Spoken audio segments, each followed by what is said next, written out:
with dreams bigger than the sky, ready for the fight. I've faced the darkest demons, yeah, I've seen their rise, but I found my way back and I learned to rise. I'm the English king, what you saying, bruv? It's me, bruv, I've had enough.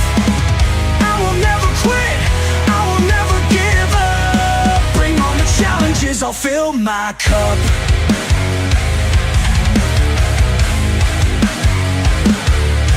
KH28 in my veins like a fire deep.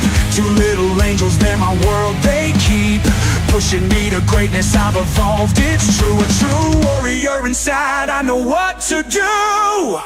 I'm the English king, what you saying, bruv? It's me, bruv, I've had enough. I will never quit, I will never give up. Bring on the challenges, I'll fill my cup.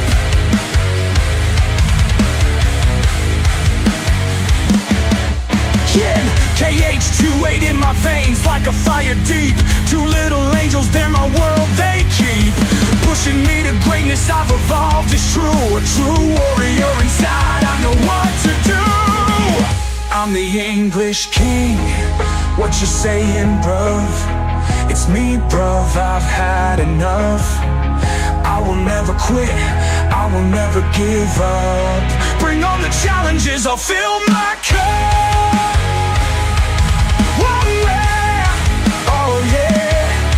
Rest in peace, Christian, your spirit is here. In every step I take, in every fight I steer, I've overcome struggle and hardship too. With family by choice, it's the love that grew.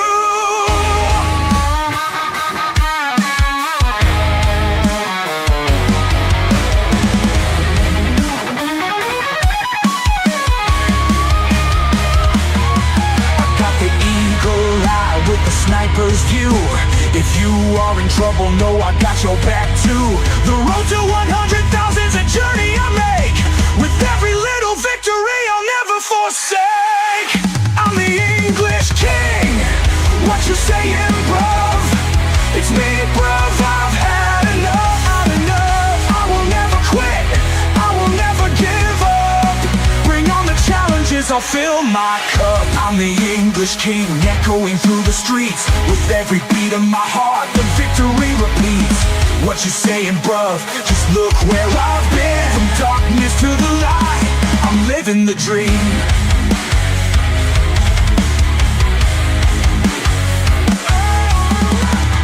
I will never quit, I will never give up. Bring on the challenges, I'll fill my cup.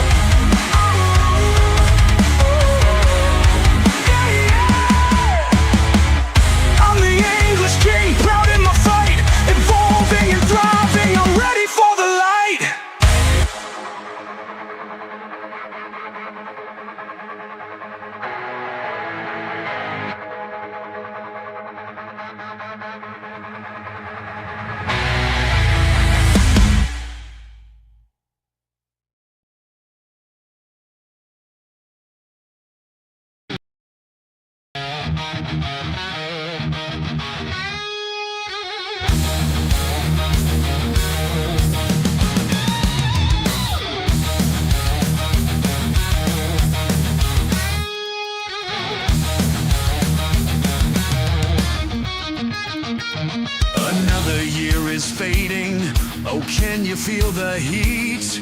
Ambition burning brightly, you can't admit defeat. From the ashes of this ring, new champions took flight.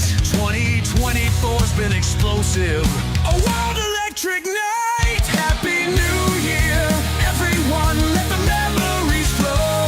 Through the trials and the triumphs, we continue to grow.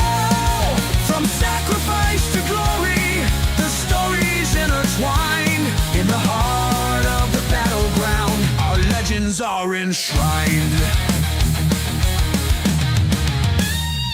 Christian laid down his future to save Max from his fall.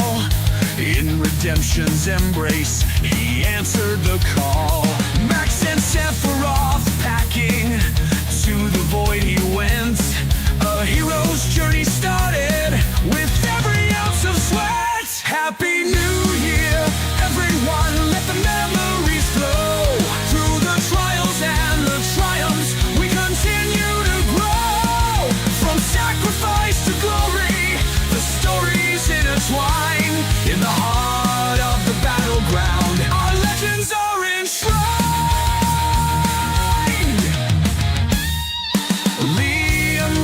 stood the longest, undisputed reign.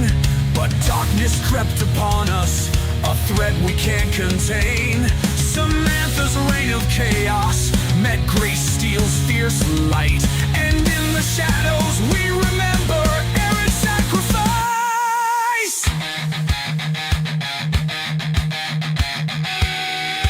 Titan claimed his throne again, King of the Ring's proud son. Against the might of King Khan, the battle's never done.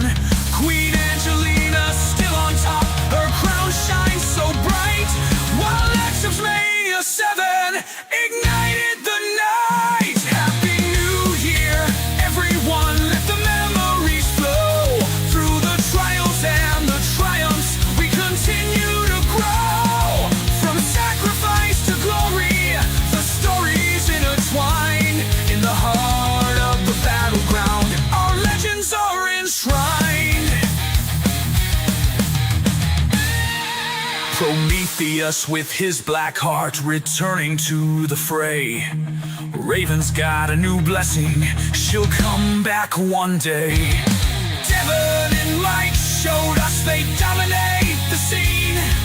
Triple tag team titles, living out the dream. So raise your glass to all we've lost and all we've yet to find. In the spirit of this wrestling world, we leave no one behind. Happy New Year, everyone, with hearts forever bold. We'll carry on the legacy as the stories unfold. Happy New Year, everyone, let the memories flow. Happy New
Alright guys, what's going on? Welcome to New Year's Bash. Okay.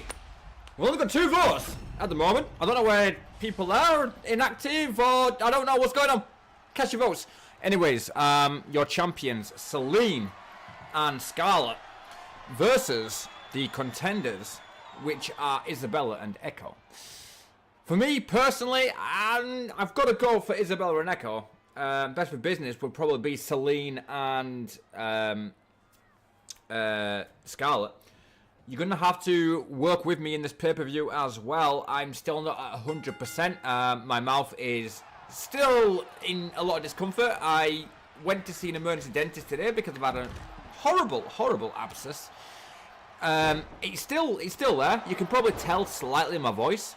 Maybe like you can't, but like I'm speaking out on my right side of my mouth.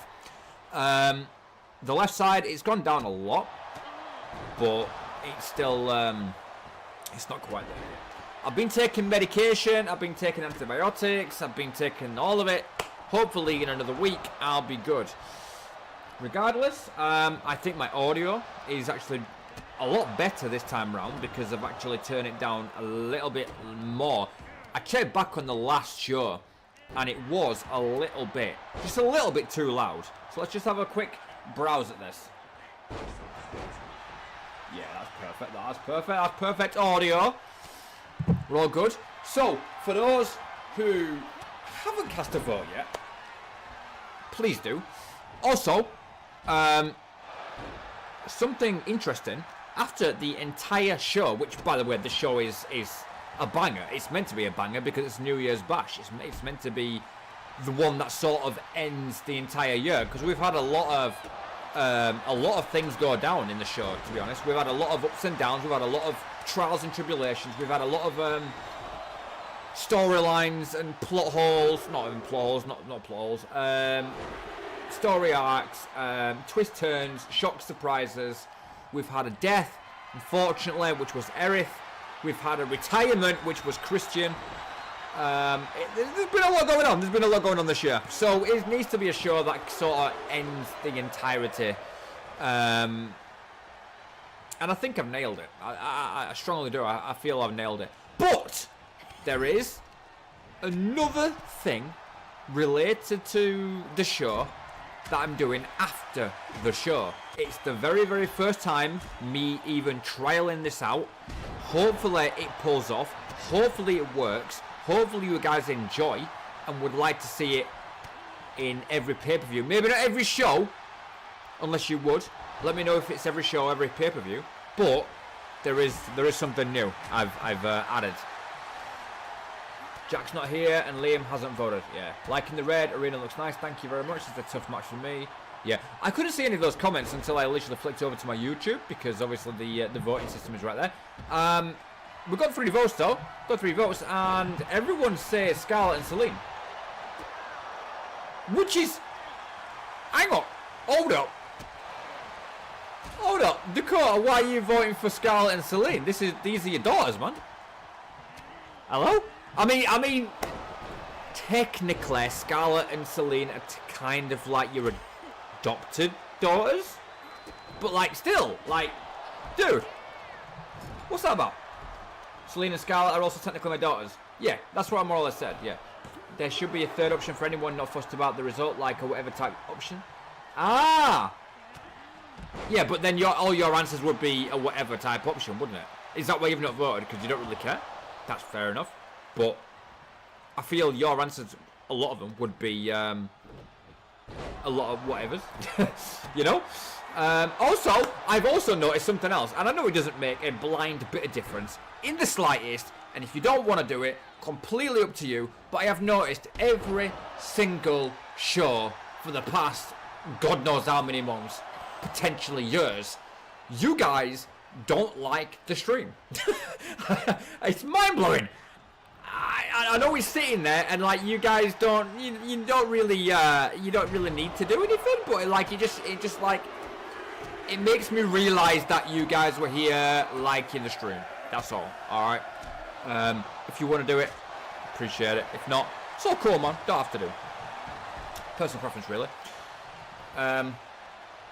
I mean, it's asking for how you feel about the match. It's asking who you think will win. I mean, I voted Scarlett and Celine because I'm not fussed about Echo and Bella winning. Fair enough. Just want them to hold it for longer. Alright, sweet, sweet, sweet. So I'm going to be dipping in and out of commentary. Only like for like a minute at a time. Nothing major. Like, I've just got to give my mouth a little bit of a rest. Which you guys like, thank fucking God for that, right? But yeah. Anyways, I didn't even commentate. I didn't even comment on the fact that we're actually in Hell in a Cell. And I think this is a single elimination, by the way, as well. Submission locked in. Echo really, really, really pumping the works on Celine there, but she just could not get it done. Hopefully Jack does make it through. I mean, we are going to be live for a good few hours. It's going to be a good show, man. It's going to be a good end of the show, you know. But yeah, word of advice, Dakota, if like people haven't cast the vote in like say like I don't know like 5 minutes. I mean, 5 minutes is fair, in my opinion. When we're obviously realising who the actual people involved are, just end the poll because it's like there's no point in just sitting there, you know. I'm the only one for Echo and Isabella. Best for business. See, yeah. So you said you just want them to hold it for longer. So best for business is Celine and Scarlett. But do you have a like preferred option? Oh, Jack's right there. There we go. We've got all the boys in the house. It's all good, man. It's all good. Welcome to the stream, buddy. Yeah, so do you have a personal preference, or do you simply just go for Scarlett and Celine? Yeah, Jack, as I was telling these guys, there is a nice little surprise after the show. It's the very, very first time I've tried anything like this, and if you guys do like it, I will continue doing it. Just let me know if you would like it after every show or after every pay-per-view show. Fine with either winner, like Liam? Yeah, fair enough. Celine and Scarlett should hold it for longer straight up. Hold it 100%. Echo and Bella, I feel like we see every couple of months the team. Yeah, I mean, you're right, but there's a reason for that. Obviously, with them being sisters, and they actually do have an extremely strong relationship and you know, sisterhood. But voted Celine and Scarlett since I want them to hold it longer. Yeah, absolutely. No. Fair enough, man. 100%. I mean, we have had Bella and Echo be tag champs before, right? It's like a tutorial. Yeah. Which is interesting that you throw that out there because you don't know. Well, you know, you're the only one that knows, other than me. But these guys don't know who Saturiel is facing tonight.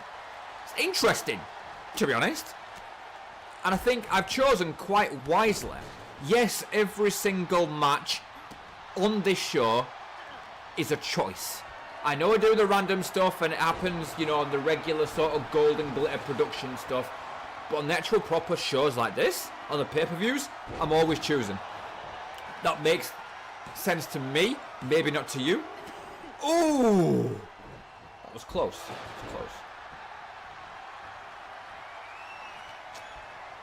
As I also said, Jack, obviously you didn't hear, I've still got a bit of an abscess. I'm actually speaking out of the right side of my face. Or mouth, should I say, not face. It is a little bit discomforting, but I am managing. I'm dealing with it. It is going down. It's like a little, tiny little ice cube size now. But it's still painful, you know. But if I dip from commentary now and again, then I will, you know, I'll be gone for like a minute or so. I've got medication. I've got like painkillers right next to me. I've already taken 2 about an hour ago. I plan on taking some more. I know you're meant to take them every 4 hours. I'm going to take them every 3. So, by the time... I'm not going to overdose. No, I'm not going to take, like... I'm going to take 2 in another 3 hours. But then I'll leave it about 4 or 5 hours after that. But I'll be good, man. I'll be good. Went to an emergency dentist today. They pretty much recommended that I just naturally let it just go, to be honest. Discomforting. Pretty much. Is that even a word? I'm pretty sure. It's a word. It's a word. It's a word anyway, isn't it? It's my word. Even if it isn't a word, it's my word. I've got a nice warm brew. I've got beer in the fridge if I really, really feel like a crazy head, which I really shouldn't be touching the alcohol. I'm on the painkillers. So I might avoid that. But, yeah. It's been a good match so far. Echo and Isabella is trapping Celine in between them. Yeah, here we go. Celine is in big, big trouble. Scarlett's trying to rescue her loved one. He added 2 extra letters.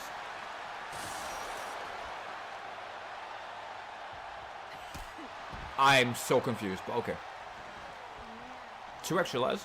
Okay, anyway, I saw the comment that Titan left about the red outwear the fucking the aesthetic appeal of the show and the arena and everything. Thank you for your kind words. I was playing around for a little bit in my head. I knew I kind of wanted it to stay red. I didn't really know how to do it. I didn't really know what to put with it. I've actually managed to find a very cool mod where you guys won't notice unless I literally tell you. But basically you can have the LED displays behind the tables and on the side during the match. Like, you guys will not, like, it won't matter to you in the slightest. But for me personally, it was a really fucking cool, like, mod. That happens later in the show. Like, I modded it halfway through. I've also got rid of the dildo bat. I've replaced it with an actual blooded nail bat, which looks super epic. And we've got our first retain. Let's go.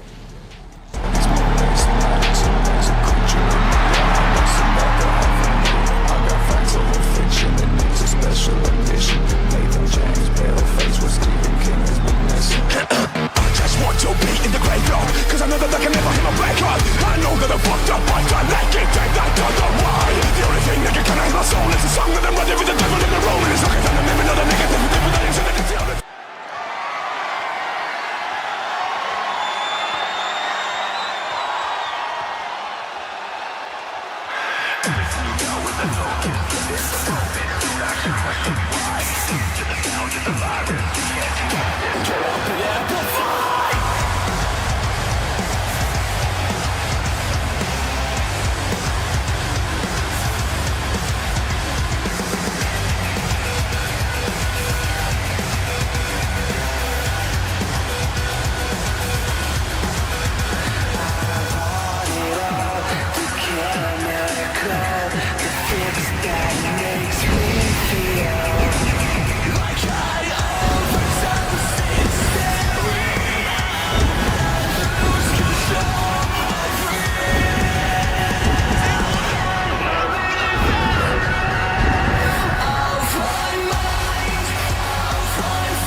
Alright guys, the next championship on the line is the hybrid championship. Now then, I can understand, Liam, your confusion, okay? However, I did explain in the last show exactly what happened. So basically, the very original plan was you two was going to square off, and the winner was going to take both titles. We all agreed that that didn't really make much sense. And the best way to do it was a champ v champ situation where the winner just had bragging rights and the next challenger of both Kanan and yourself faced a relation to yourselves. Does that make sense? So obviously you already had yours where you faced Cedric and lost. This here is a relation to you versus Kanan. So I think that's the best way that we could have gone about this. Funny thing is, his son ended up beating you anyway. Yeah, wait, he did. Ah, yeah, I also said it last week. Exactly, there you go, there you go. You caught up now, you caught up now. Anyways, for me, ooh, you know what? You know what? This is tough, man. This is tough. I know Liam's all anti Kanan and stuff, and like I'm not. 60-40 Alika. 60-40 Alika. I'm sorry, Kanan. I do love you and all, but like Alika with the hybrid? Like I can get behind that. I can get behind that. I think that's fucking. It needs to happen, right? When I brought this OG Alika back, which in my personal opinion may not be up to the power of the very original, but I think I've got him fairly close. He needs something, man. He needs something, and I think this is the perfect title for him. Yes, Cedric, but you, lol. I'm for Kanan. Yeah, I knew you'd be for Kanan, but there's 2 votes for Kanan. I can only assume that Titan is also for Kanan in this, which leaves Jack. Jack, where do you stand on here? I'm quite intrigued because I think Kanan's got the majority of the votes here. Me and Liam's going Alika. I'm dead certain that Titan's gone Kanan. Like, there's 3 votes being cast so far, you know. Stream burp already so early on. Fair enough. Beautiful slam from Alika there. Oh, Alika. I don't know how you fucking say it. I've always said Alika. I will always say Alika. Beautiful. Beautiful. There's 1. Just a 1. Far too early on in the match. There's 4 votes. 4 votes have been cast and it's 50-50 right now. Alika may be pretty split. Yeah, 2-2. Yeah, man. Yeah, man. I've always said Alika. Alika. Alika. Alika. Alika. Alika. It sounds like you're like a tropical rainforest around like loads of fucking voodoo shaman people and going Alika. Alika. Or gorillas. Alika. Alika. Alika for me. I mean, I'm English, I'm British, you know, it's gonna be fucking Alika, mate. It's gonna be fucking straight up to the fucking point, you know what I'm saying? Fucking black and white, Alika, mate. At this point, just say it how you like. Yeah, pretty much, man. It's the same person, you know. It doesn't matter. Doesn't matter. Reminds me of Mustafa Ali. Mustafa. Sorry, I can't help it. Gorilla talk, Mustafa. Alika. How they said his name wrong for years and he just went with it. Yeah, pretty much. Yeah. 50-50, man, is interesting. Wait, it's not 50-50, is it? Because like, I'm for Alika, so is Liam. I mean, we know Jack's Alika too, right? So it's a 3v2. 3v2, right? So, yeah, Alika gets the majority of the votes. Just. Anyways, Superman Punch coming in. Connects as well. Beautiful connection. Shane vote. Don't really count. He knows the result. True. Very true. 2! Do you know what? That's a fair point. That's a fair point. I've got to exclude my vote. It's a 50-50. I'm going to exclude my vote. But yes and no, 3-2. Nah. Fuck it. It's 50-50. 50-50. 2-2. You know? I gotta revoke my my vote. It's not really fair. I get it. I can vote before I know the result of the match, but I can't really vote after because it's just a bit fucked. You know what I mean? I mean, it's not, but it is. I tell you what, though, he's making fucking work of Kanan here. He's all in, man. He's absolutely all in. He's doing heavy work here. Fantastic, man. Fantastic. Now then. Oh, he's fired up. He's going to go fucking launch over that top rope. You better know it. You better know it. Didn't Kanan beat Alika in King of the Ring? And that's why Liam hates him? Yes. This is why it comes full circle. This is why I chose Alika. However, the way that this match came about, I didn't script. Which is kind of ironic if you really, really think about it. Yes, I chose Alaka for the opponent. But still. Superman punch number 2. There's 1, 2. Still not put down. Manic Kanan over a tournament, neither of them won. I know, right? But hey, man. We've all got his reasons, you know. I don't hate Kanan because he beat Alaka. I always thought you did, man. I always thought that you got anti-Kanan because of the whole tournament thing. That's what I picked up, and I think that's what Garma picked up as well. I don't know about Titan, but I can only assume Titan picked up the same vibe too. How's he still kicking out? I have no idea, but he's still going. He's still standing more than he ever did. Looking like a true survivor. Feeling like a real king. Oh, here we go. Alaka's not finished yet. Here we go. Another. Oh, beautiful. You know what? Alaka has dominated this match so far, man. Honestly, he has. Also, how fucking cool, right? I'm going to toot my own horn a little bit right now, right? But how cool is the New Year logo? If you've noticed and you look very carefully, it looks neon. Now, bear in mind that you cannot get neon on this game. It doesn't fucking exist. Glow does, but neon doesn't. And you cannot put a proper glow on the logos to make them neon, right? But they look neon. It looks sick. I'm not going to lie. There's 1. There's 2. He's done it. He's fucking done it. Let's fucking go.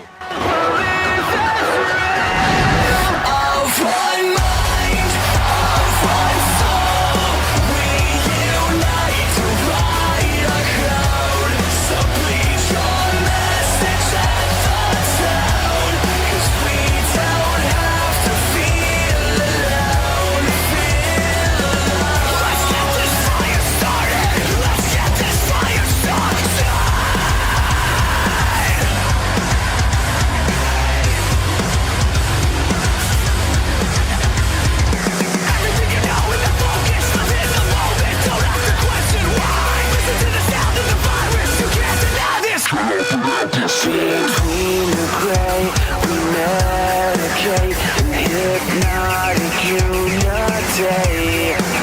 And between the notes, we surrender the host.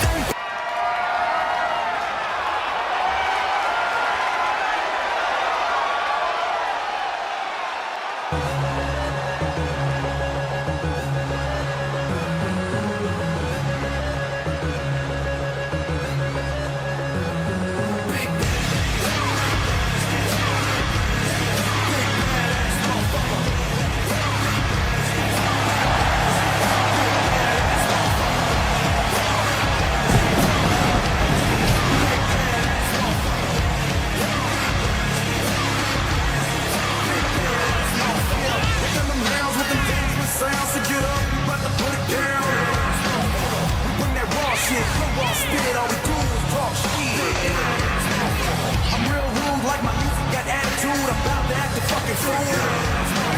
So keep drinking, keep smoking while I smoke the fucking wood, bro. We running things now, changing the game now. We came to shut it down. And I'm wormed out, up in all black, and then it's to the back. You know we make it crack, smack where you at. Same man in jack.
Alright guys, this next match, honestly it's a fire match. I'm not gonna lie, and I also agree with Dakota on this when he said that 7 is good and all, but like he's not even on 2K20's like level. And I agree.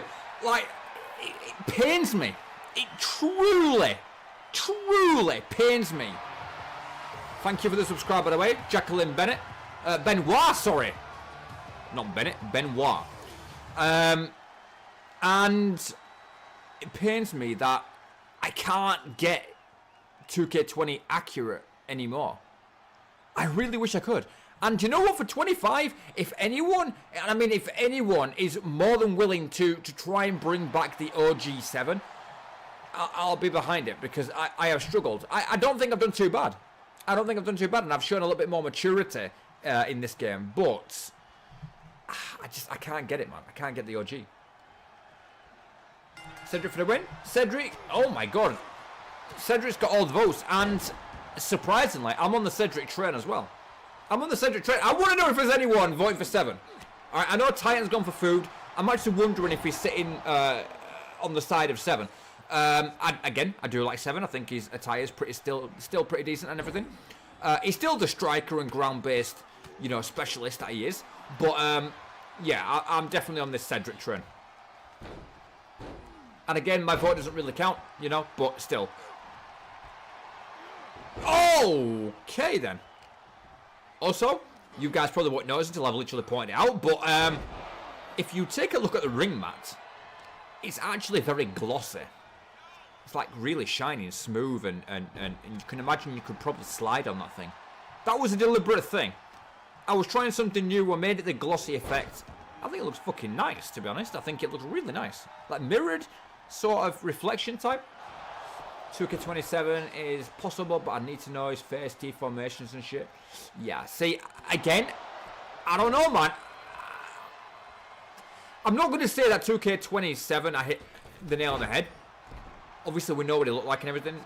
I don't think it was as big. It was thinner, wasn't it? It was a bit thinner, but it was, I don't know, he sort of had that, oh my god, that was sick. He had the height, but it was more slender, more ripped. I don't know, man. I won't be able to ever do it again. I won't be able to hit that exact OG style on 7. I think he's always needed transitioning. And I tried some new stuff, but I don't know, man. He's not too far off. But yeah, he's not quite there. Yeah, he had a face gun too. He did. He had like a scar, and I've always kept the scar every year. I've always kept that. 2K20 body type probably isn't possible. Yeah, exactly. Yo! I'm telling you what, it's a proper fucking wrestling match is this right now. Both of these men throwing their best shots, and both of them dodging each other's moves. Yeah, this is a proper wrestling match right here. This is not my favourite match of the show. Match of the night. Okay, you'll see and understand maybe from my perspective on why it's my favourite match of the night is coming up. Biased, yes, but non-biased as well. I think it's an incredible match. It is not the main event, you know. I think every match in its own right is fucking unique and it's cool, you know. Very, very intricate, very in-depth and everything, but I do have a personal favourite. This one, though, is a very solid match. You know, both competitors are incredibly great. And proper technicality being shown from both men. I mean, look at this. What is it, Boston Crab? I'm probably wrong, but Boston Crab attempt. You know, proper technical moves with a little bit of a touch of high flying and striking. Line tamer, there we go. Some templates, I mean, not face scans. Yeah. He did have a face scan though. He did too. Yeah, this is a really nice match from both competitors. Like I said, you can't get bored of this match like if you're into these types of superstars. And Cedric's really been working numbers lately. I'm really hoping that in 2025, Cedric is able to capture Undisputed or World Heavyweight, because that would be huge for him. And I think at this point in his career and everything I've seen from him since his debut, I think it'd be perfect for him. This 7 feels like what you'd get if you combined AJ with Leon. Yeah, I get that. Completely do get that. Oh my god, but 7 is already bushed all the way open. Cedric has realised this, now going in for the kill shot.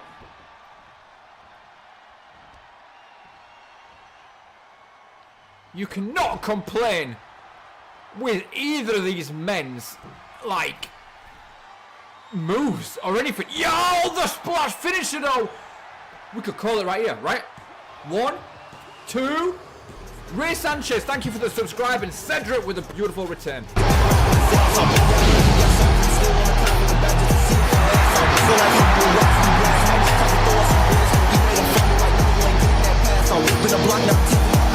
Hit the gas like you wet, speed off in them foreigns and leave tight marks on the asphalt. It's gonna be RP, watch your ass talk. Be like fun, we knocking these cap off. The other day, a new chain or a Mac ball. All this ice got me freezing like Jack Frost. That boy a bitch, that's his dad's fault. If you play, you like you crash out. When I open his shit, man, that's man down. And BOA, hooking the bands out. DOA, bitch, get your mans out. A rock star from the block, stand out. Came from nothing, I put my advance out. I hit it down, my phone niggas ran out.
Shocking now, I'm popping off, I know you see it. I don't need a trophy, give it to you, let you keep it. If you wonder why I push it day and night and y'all been sleeping out.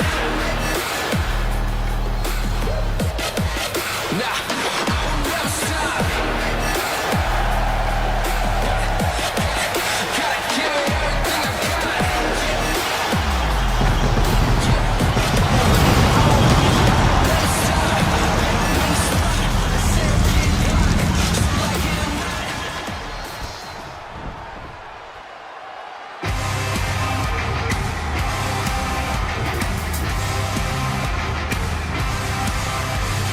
Target on my back, lone survivor last. They got me in their sights. No surrender, no trigger, fingers go. Living the dangerous life. Every day when I wake, I'm trying to get up, they're knocking me down, screwing me up, spitting me out. Hey, when I need to be saved, you're making me strong, you're making me stand. Never will fall, never will end. I'm like a rocket up into the sky, nothing can stop me tonight. You make me feel invincible, earthquake powerful, just like a tidal wave. You make me break, you're my titanium, fight so amazing, like a roar of a victory stadium. Who can touch me 'cause I'm in fire? Who can stop me tonight? You make me feel invincible. I feel it, invincible. I feel it, invincible. Here we go again. I will not give in. Alright guys, yeah, this is where you now discover my favourite match of the night. Okay, personally, biasly and non-biasly. I think this, I ain't gonna ruin anything, but this match, right, I'm dead serious right now. This match right here is fucking 10 stars. Easy. Easy 10-star match. I'm not just talking about the people involved. I'm talking about the actual way that the entirety of the match rolls out. It's fucking phenomenal. Okay, I had to watch the match first to understand that. I knew I was going to special guest referee this match. Okay, I chose Reigns as the contender. I knew without a shadow of a doubt I wanted me to be involved. I didn't want me to have a match. I feel I'd be too biased, but I did want to be part of this and call it completely down the middle. Now, I do not take control of myself in any way, shape or form. The AI does this alone. The AI 100%, and I believe I actually quickly checked the settings because I thought at first I was actually controlling myself. You might have seen a little bit of a quick edit adjustment there, but I had to make sure that I was not in control and that the AI was in control of that. Roy for the win, but we'll be very happy with either of these. You know, when's Frost cashing in money in the bank? Very interesting. When is he? Bro's the next Damien Priest with never cashing in.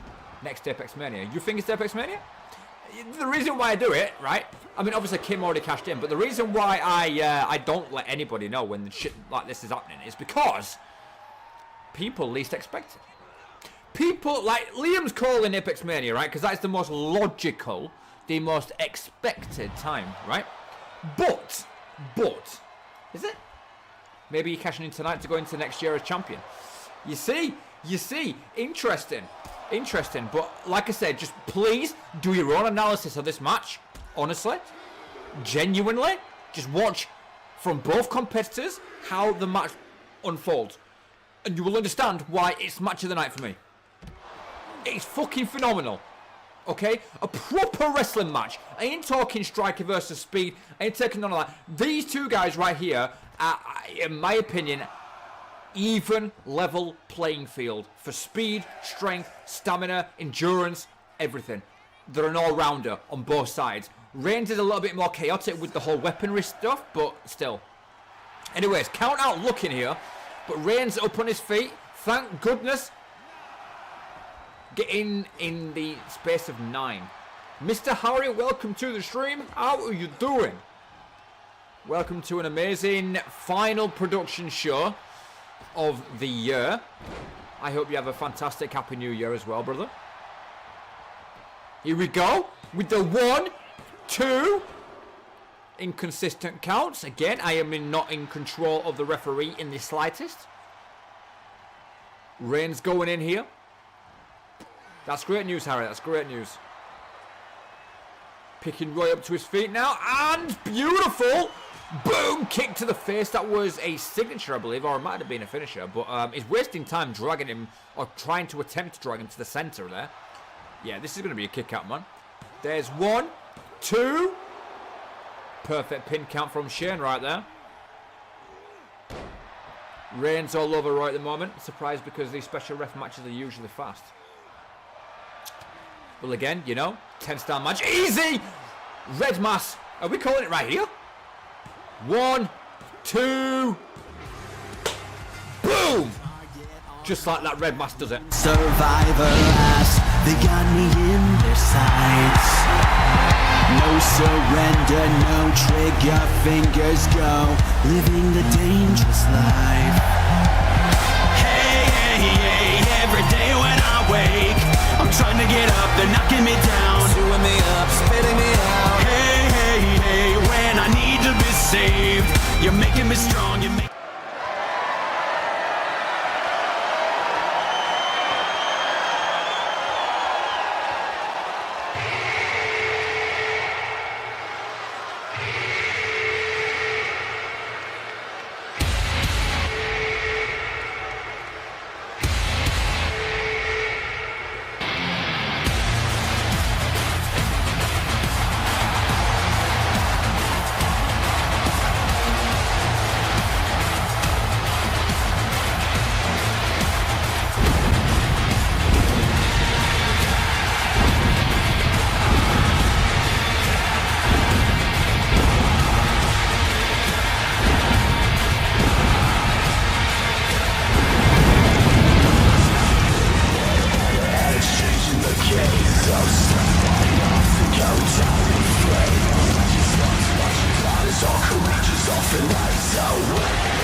Alright guys, you know what match is next? It's the Women's Pride Championship. Current champion is Maze, my daughter. Very proud of her, doing very well in the business right now. Aurora comes in with, well, she just looks locked in, to be honest. Pride Championship for Aurora, I don't know. I don't know. Best for business? I would say keep it on Maze. If Aurora wins, I'm not going to be massively upset, but biased and non-biased, Maze for the pick to win. I don't know. This is one of Maze's biggest opponents, if not her biggest opponent. I mean, Aurora is Luna, and Luna is the GOAT. So, I mean, you know, I mean, Maze needs this more, right? Maze doesn't definitely need this more. She's expected to lose, is what I'm trying to say. She is the underdogess. She's the underbitch, in essence. It's not a very nice way to call a woman, but you know what I'm saying. Aurora rolling straight back in.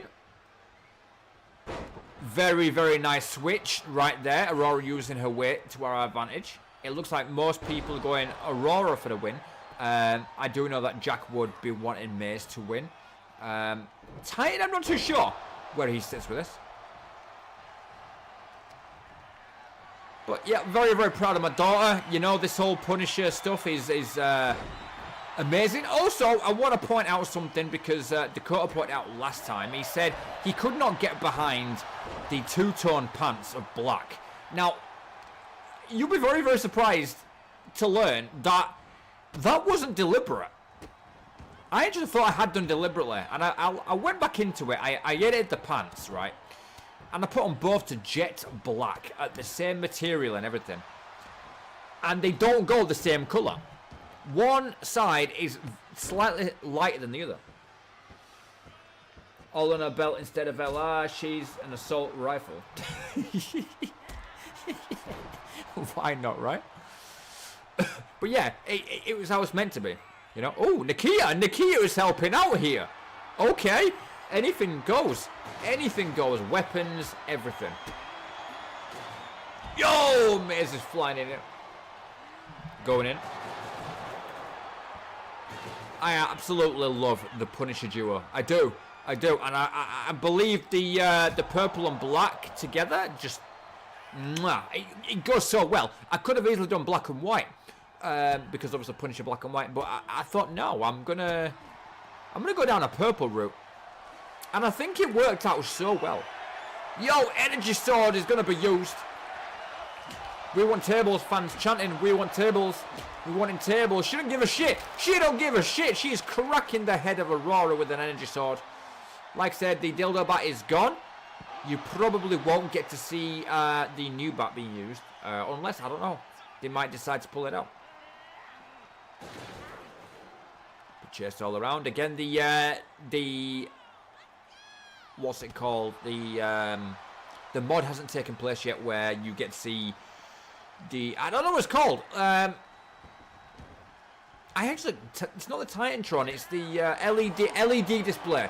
That's what I'm looking for. The LED display has not been modded yet, but you will tell in time. Yo, she's stealing a finisher! She's stolen a finisher, dude! She's stolen a finisher! Imagine this is it! Imagine that was it! Imagine that was it! Nah! No. Aurora's locked in massively here. There's one. Oh my lord. That's a real banzai right there. You pretty much stole that straight out of the bag, man. Oh my lord. Aurora is 100% locked in here. That dropkick felt very weak, looked very weak.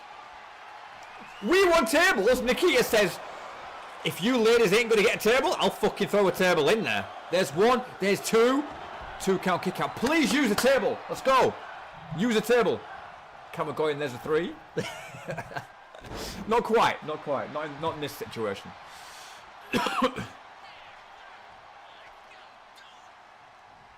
Been a good match so far.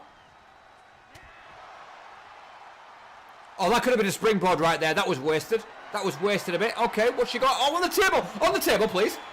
On the table, please. Utilises the table. Not in the way that it was supposed to be used, but she still utilised it. Oh, here we go. Here we go. Proper fight on his hands right now. May's definitely stunned having her finisher used against her. 100%. Completely agree there. I just love this Punisher. Yo! Dude! I think she just fucking knocked her out with a headbutt right there. There's 1, 2. She knocked her the fuck out with a headbutt. Let's go. Signature headbang too, to forget all your problems and what's bothering you. So come on, raise the volume, it will sure feel good. Right. Here we go!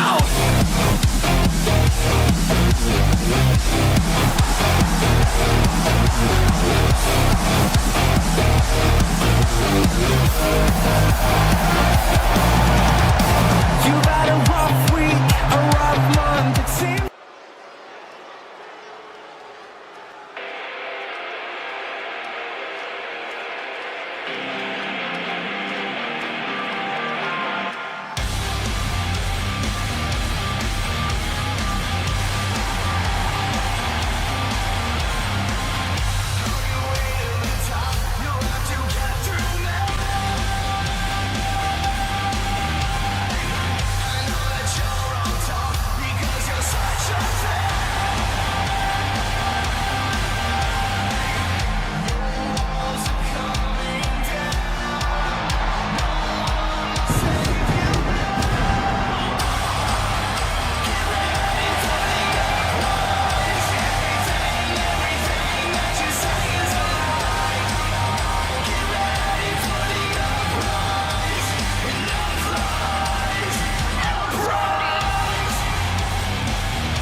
Alright guys, next match is the Men's Tag Team Championship. Current champions, Saturial. Contenders, Will and Liam. I don't think we've had a Will and Liam team up before. And if we have, it's been an extremely long time ago, but I really don't believe we've ever had it. Who do I want to win here? I'm going to say Liam and Will. I will say... I do. Saturial will be best for business almost all of the time. They are fucking amazing, and they are the GOAT tag team. We haven't, I believe. No, we haven't. So, the 4 votes, and 75% voted Liam and Will. 25... Who voted Saturial is my question. Interesting. I'm actually intrigued. I kind of want to say Jack. I want to win like my 7th tag title all time. Dude, you have done fucking incredible in the tag team scene. You really, really have. It's been a long time. It has been a long time. When was the last time you held tag gold? Was it with Twitchy? Or was it before then? I'm trying to think of the very last time you held it. It wasn't you? Who voted Saturial? Yo, I'm so intrigued right now. Who the fuck voted Saturial? It's not a bad vote by any means, but I'm just interested. Yeah, I think Twitch it. Yeah, good God. Old partners never die? I want to say, was your tag team name? For some reason, I always did exceptional in the tag division. You did Titan. Yeah, Titan must have voted Saturial. Interesting. There's a good tag team for a reason. Like, a very, very close second would probably be All Partners Never Die. But I truthfully said that Max and Shane were a close second. But, I mean, Saturial were the ones that beat them, unfortunately. And that they shut that down. I would say in the top 5 best tag teams of all time, perhaps Shane and Max, but I would say Liam and Twitchy is second. All Partners Never Die wasn't that good, bro. We kicked their teeth in. I know, but still, I think they were decent. You know, they won it quite a few times. Twitchy is a career jobber. That team was only okay because of Liam. Oh, okay. No, you didn't. We beat you. I actually don't remember much of that match. I don't remember who actually walked out you winners.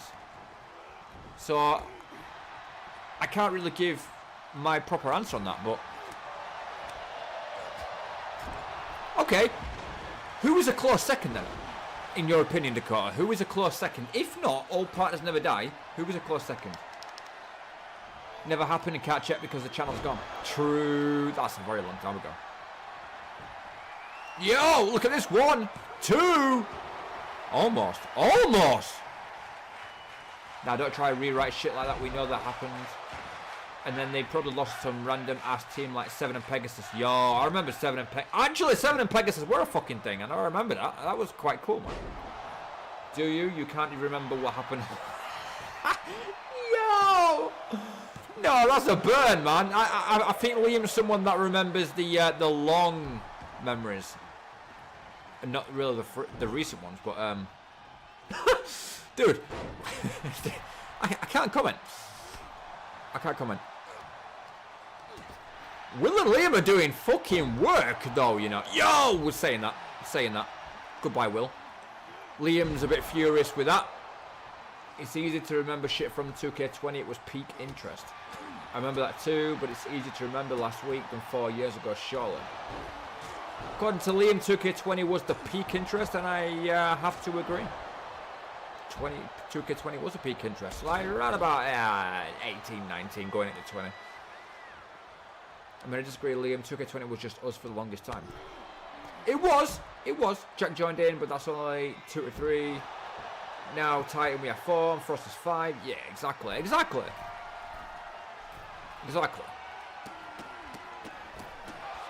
I really want to make it. Like, I don't give a shit about Golden Glitter. Like, I would much prefer it you guys only for them, right? And it really wouldn't work because obviously people would have to be fucking tuning in for everything. But like pay-per-views, I'd love like 100 people viewing it and just fucking talking, going bananas, everything. But at the same time, again, I like to keep these shows just between us guys so we can actually talk amongst ourselves. Okay, maybe 10 viewers would make it a lot more sustainable and a lot more interactive. But regardless, like I think when I was on like between 50 and 80 concurrent viewers, it kind of got a bit mad and a little bit lost. Like, you know what I mean? Like a lot of the things that were said were just sort of like lost in translation, and I kind of missed some comments. So WWE 2K just isn't that big of a market for viewership. It isn't. It's true. 2K20 is kind of like OG Fortnite. It wasn't even that good, just nostalgic. I'll agree with that too. We had a lot of good memories on 20 though. To be fair, we good few storylines, you know. It used to be Liam, 2K20 killed it. Yeah, I agree.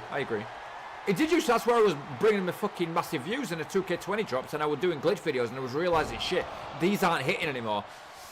I was like, yeah, right, it's done. It's fucking done. And it was so upsetting to see.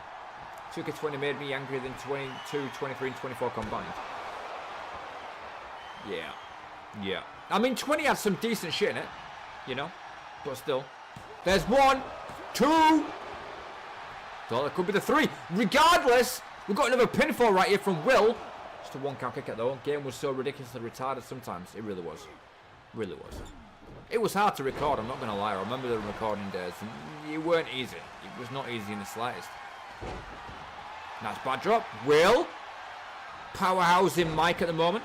A shame it wasn't a KO step because Saturn would have been out for sure. Yeah, Saturn with the 1. That's a breakup regardless. Will being a proper teammate here. Liam's trying to recuperate from this. Will is massively bust open here. Oh, Liam's trying to help him out. Liam waiting for Saturn. Oh shit, yo, Saturn was waiting for him. Oh, good God. Liam fell on the top of his head. Sartorial looking back in control again. Oh, but then Mike takes a huge botch. Saturn is a human amongst gods. You know, so my kid, yep. Fire Cloud, thank you for the subscribe, brother. There's 1, 2. 2 count kick out. Good solid tag team match though we've got right here. Here we go with the 1, 2. 2 count kick out. Liam is alone against these two. Will needs to get back in and help his tag team partner out. Might want revenge on Liam from King of the Ring. Indeed. Oh, Will accidentally caught Liam there, but it doesn't matter because there's a beautiful Samoan drop right there with a count as well. With the 1, 2. No. Not to be. Just yet, not to be. Oh, Liam! Oh my good God! Putting his body on the line. I don't know what really happened there.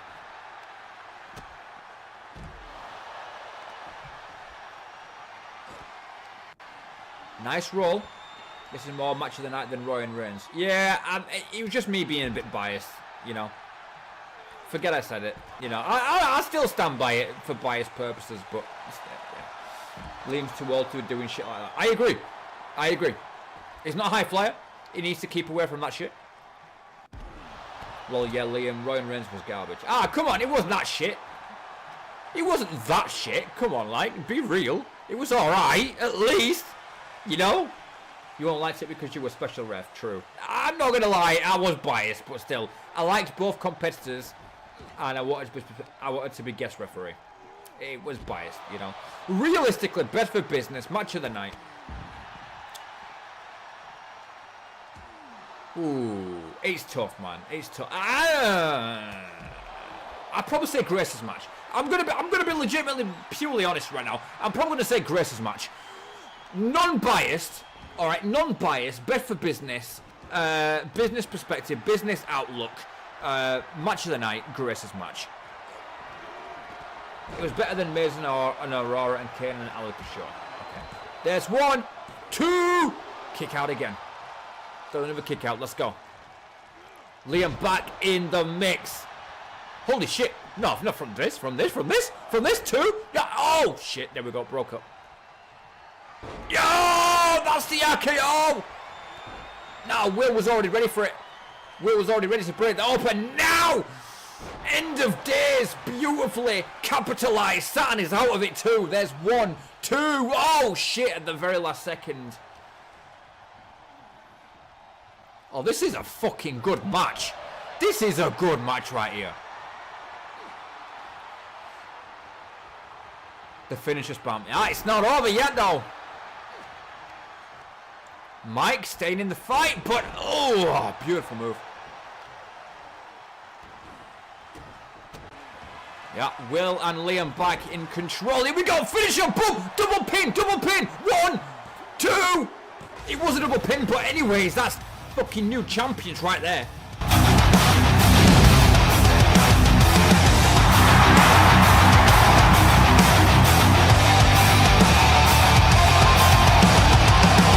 This is wartime, this is our time, we won't be denied.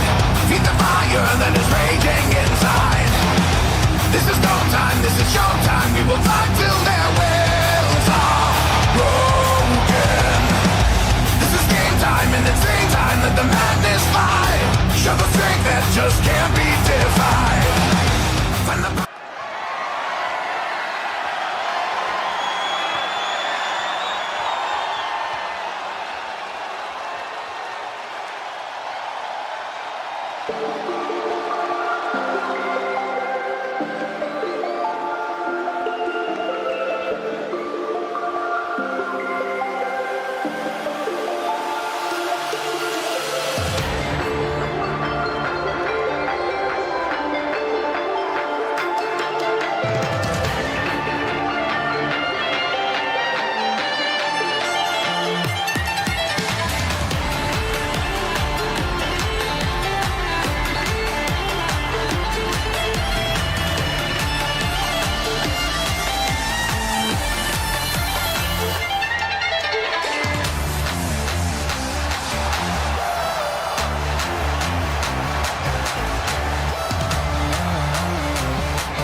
soul.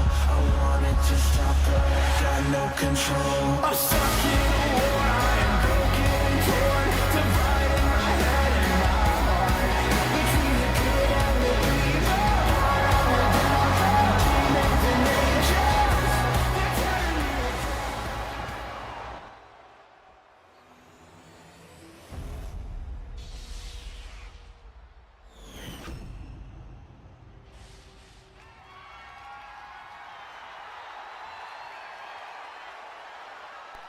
Having a little bit of technical difficulties there. However, fantastic matchup we've got right now for the Women's Prestigious Championship. Mia, she's had a bit of an update with her hair and colour change and whatnot. She's a little bit more focused, should I say. And I wanted that approach for her. I think she looks great, truthfully speaking. Youngjin Lee, your champion. Best for business is Youngjin Lee. But obviously me being biased, I'm going to go for Mia. And I do feel that Jack would be for Mia as well. I think Liam, Titan, and Dakota are all for Youngjin Lee to win. Cole looks like a friend of mine's Cole. Yeah, I think I did pretty well. I decided to go a little bit down the road of the longer hair for her. She wore the short hair for such a long time and she had this futuristic vibe to her, and I wanted to make her a little bit more current, if that makes sense. So that's what I went along with. Don't forget a friendly reminder that I will be yeah, 3-1 by the way. Yeah, it's 3-1. A friendly reminder, after the show there is something unique, there is something special, there is something different. I hope that you guys do enjoy. It's something I've never, ever done before. So really, really hope that you do enjoy, and just let me know what you think about it. I'm always looking to try new things. I'm always trying to look how to improve shit, you know. I brought all the edits in for each individual superstar at one point, but I realised it was just way too much editing work. And it was, as much as it's cool, and I know that I've got my own personal editor now, which is Dakota, I don't actually have an editor, you know, like a video editor. I have a channel editor, but I don't have a video. If I had a video editor, 100% you'd be fucking looking at the most amazing, compact wrestling show to ever exist on a fucking YouTube channel ever, which would beat the likes of Denkops, would beat the likes of BDE, everyone, Goran Perkin. It'd be everything, smash it right out of the park. Unfortunately, it's only me, and I think I do all right with what I can deal with. By the way, the mods are now on for the LED display. You probably still can't tell, but on the corners you do have the LED displays now instead of the barricades. And behind the table you have the LED displays as well. We've got to pay young Jin good enough so she doesn't go and join Squid Game. Oh, dude. That's what the editor role is technically for, but we just use it for polls, basically. Yeah, pretty much. Pretty much. I mean, you can technically be in charge of ending the stream and stuff, but like I've got stuff like that, you know what I mean? Like, it's the poll stuff which I can do. Don't get me wrong, I can do, but it's extra work.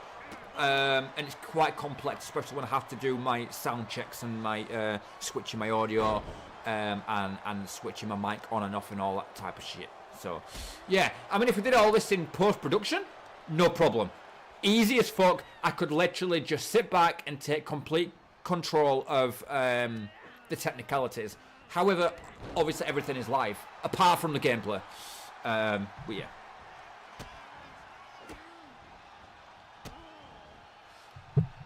Mia doing decently though.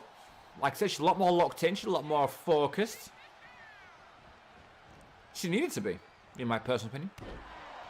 Nothing's really changed attire-wise, but colour-wise she has. The black and gold seems to be a really, really nice common theme this year as well. New Year approaching, it did seem a little bit more fitting that she did rock these types of colours. Be back going food, no worries. Is Titan back yet from his food? And if so, what did you have to eat? I have only had 2 slices of toast today. So I do plan on actually getting something to eat properly when the stream is all finalised.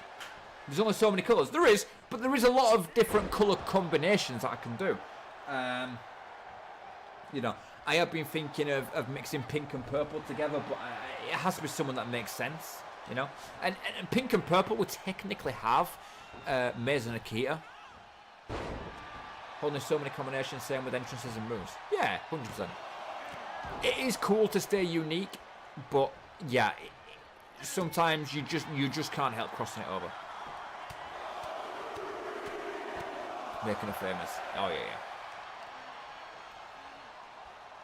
Hammering away at Young Jin now. But yeah, like I said, Mia for the win, but Young Jin is best for business to retain. And to be fair, right? Okay, this is a good question. Have we had more retains or more title changes in this show so far? I believe that we've had more retains in this show so far. She brought Mia back down to gravity with that famous. Hey, I like that. Especially with so many cores. Yeah, exactly. We do have a massive stack, to be fair. Yo, finisher! Are we looking at a 3? That's a great way to end it, to be honest. There's 1, there's 2. No! Good resiliency from Mia right there. Could have been it. That could have been it right there.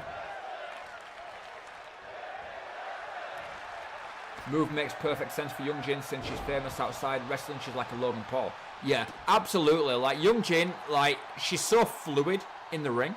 She's so fluent, and I really, really like that. She's got a different class element to her that I haven't really seen from any other female on the roster. Young Jin is so, like, unique. Especially the roll stunner. Fucking beautiful. It's a thing of perfection. More retains, 2 new, 4 retains, yeah. Absolutely. Nice. Nice move. Can she follow it up? Oh, she does. She does. She's going in. Mia, beautiful rolling elbow, but that does not put her down. Oh, wow. Okay, we're going over the top rope here. And we're going in for the springboard. Are we? No, we're not. Are we? No. I thought she was going to gear up for something, but no. She decided, ain't putting my body on the line like that. No, I ain't making a big mistake. I like the fact that Mia is staying a lot more grounded here. Yo, that was sick, though. Beautifully planted by Young Jin there. Off the ring post as well. We're on a 5. Ladies, get back into the ring. Yeah, there we go. Oh, Young Jin. Oh! She connects it as well. That was beautiful. She was, like, way to the side of her, and she tilted and twisted her body at the correct moment to make sure she actually caught that Pele kick. Very nice from Young Jin. She's back in control. Taking the turnbuckle off as well. Okay. Hey, whatever works. Whatever works. Referee is now distracted.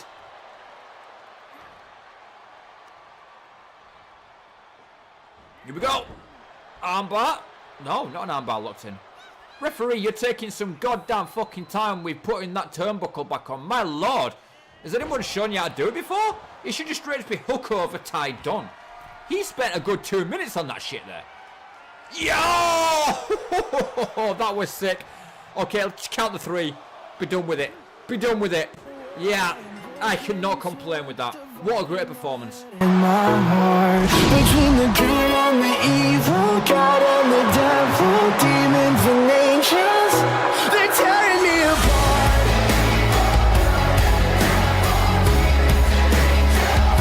They're tearing me apart.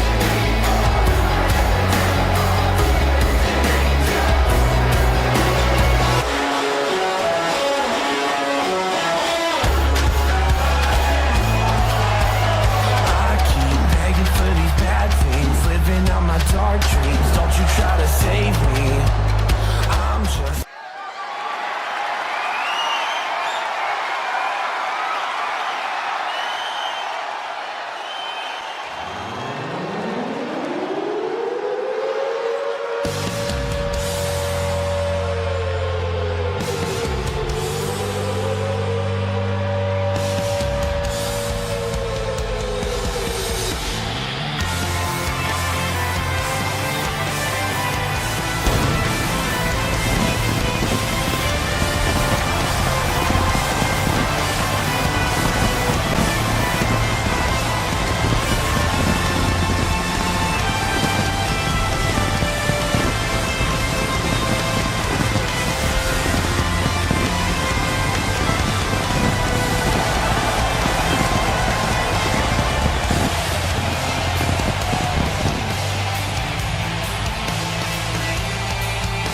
guys, next match that we do have is for the Men's Pride Championship. It does look like all the votes are heading towards Andrew. I'm going to probably say, biased and non-biased, Felix for the win. Felix is the underdog in this match. Pride Championship does suit Andrew, I'm not going to lie, but I think it would suit Felix a little bit more. And I think Felix has got the most to gain from this. I will not be unhappy if Andrew does retain, because I do like the title on his shoulders. But yeah, I'm hoping Felix here, just because of the underdog story. It's just because of that, really. Why would Pride suit Felix more? Just because the title in itself, well, originally created was sort of like a gay title, but that's not really what it is in this current day and age. It's like an, oh my good God, he's just busted him immediately straight open. It's like an honor. It's like a, it's a fairly big title. It's a fairly important title. And I think Felix being the underdog in the story, in between the two, especially the smaller guy as well, he gains the most from it. Andrew really suits the Pride, in my opinion. Felix has already bust open. Yep, I'd say fairly important title suits Andrew very much. 100%. I'm not saying it doesn't. I'm not saying it doesn't. All right, but I'm just saying that Felix has got the most to gain from this. But saying that, also Andrew has the most to lose in this as well. If you really think about it, because again, losing to an underdog is quite a big loss. Felix isn't shit by any means, but he just hasn't really achieved anything. And I think he needs to. Okay, I think it's about time that Felix made a mark. And if he... Do you know what? I've already decided, right? By like February time, if Felix cannot get anything worthwhile of having, then he may be scrapped from the show. Which some of you may be alright with, some of you may be like, I don't know, maybe keep him. But I'm contemplating not having him in the show moving forwards if he cannot gain anything significant. Just because he's been in for just over a year now. I don't think he suits either of them, lol, but Andrew needs to win so we don't have transitional champs just spammed. True. I mean, he beat me, lol. Yeah. And I mean, to be fair, right, he did beat you in a point-based match, which it is beating you, but it's not beating you, you know what I mean? Now, if you win the 6-man, and if he beats you for the Catchweight Championship, obviously we're keeping him around. Alright, we're keeping him around. This is that simple. He was doomed to fail when he debuted in the main event of fucking Apex Mania. Yeah, but there was a storyline behind it, and there was good intentions built and stuff. Thank you very much to Ramon Salazar for the subscribe. Tyler has done a lot more than Felix and didn't debut in the main event of Apex Mania, Lynn. Damn, already threatened to budget cut Felix, yet we kept Tyler around. It's not really budget cutting. I just, at the moment, apart from his win against Max, which I completely forgot about that for a second, apart from that, he's not really made a mark.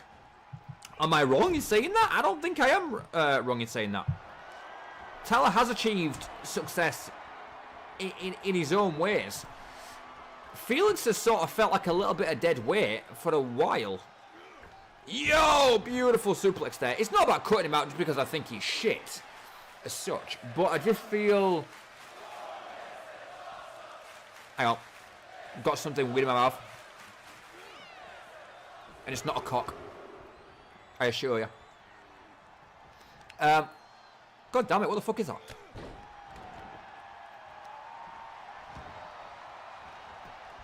I can't get it out of my mouth! What is it? Anyways, God's sake, what was I saying? No, I lost it. I can't fucking remember what I was saying. Tyler's biggest success was a relationship with Vanessa before he won a title literally like last week. I'd say keep him just because he's Eric's son. That's the only reason why I say keep him. That's also very true. But if he goes, I'm not bothered. Nah, you know what? That's a fair thing to say, realistically. Eric is no longer in the show. It would be nice to keep him around just for that specific reason. Liam Tyler has beaten Savitar and almost won other titles. Yeah. Felix's biggest accomplishment is beating me in a non-title. Oh, that's exactly what I was going to say. So, he hasn't really achieved anything, but, like, truthfully speaking, he just lost another match. But truthfully speaking, he may fucking do well for the Cage-Weight title, man. He may do. You never know.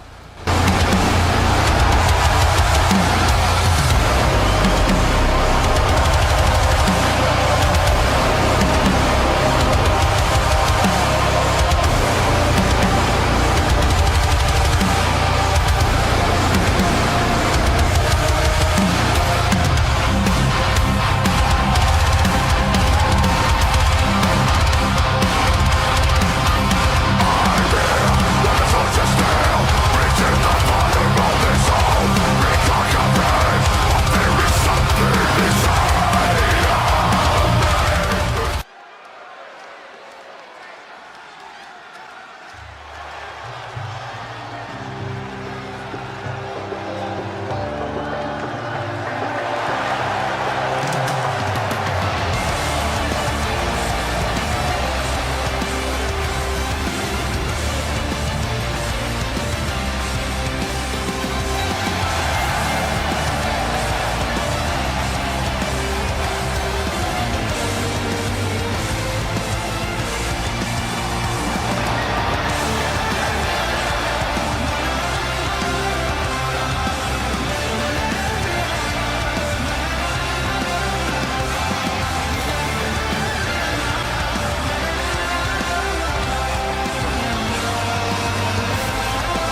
50-50 on this match. Let's go.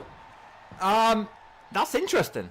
That's interesting. So the contenders are Lily, Akira, and Jade versus the champions Elektra, Casey, and Camilla. And for me personally, I gotta go for the champions because I don't know, man. They all came more or less up at the same time. They've all achieved things. Camilla has achieved more. Naturally, you would expect that.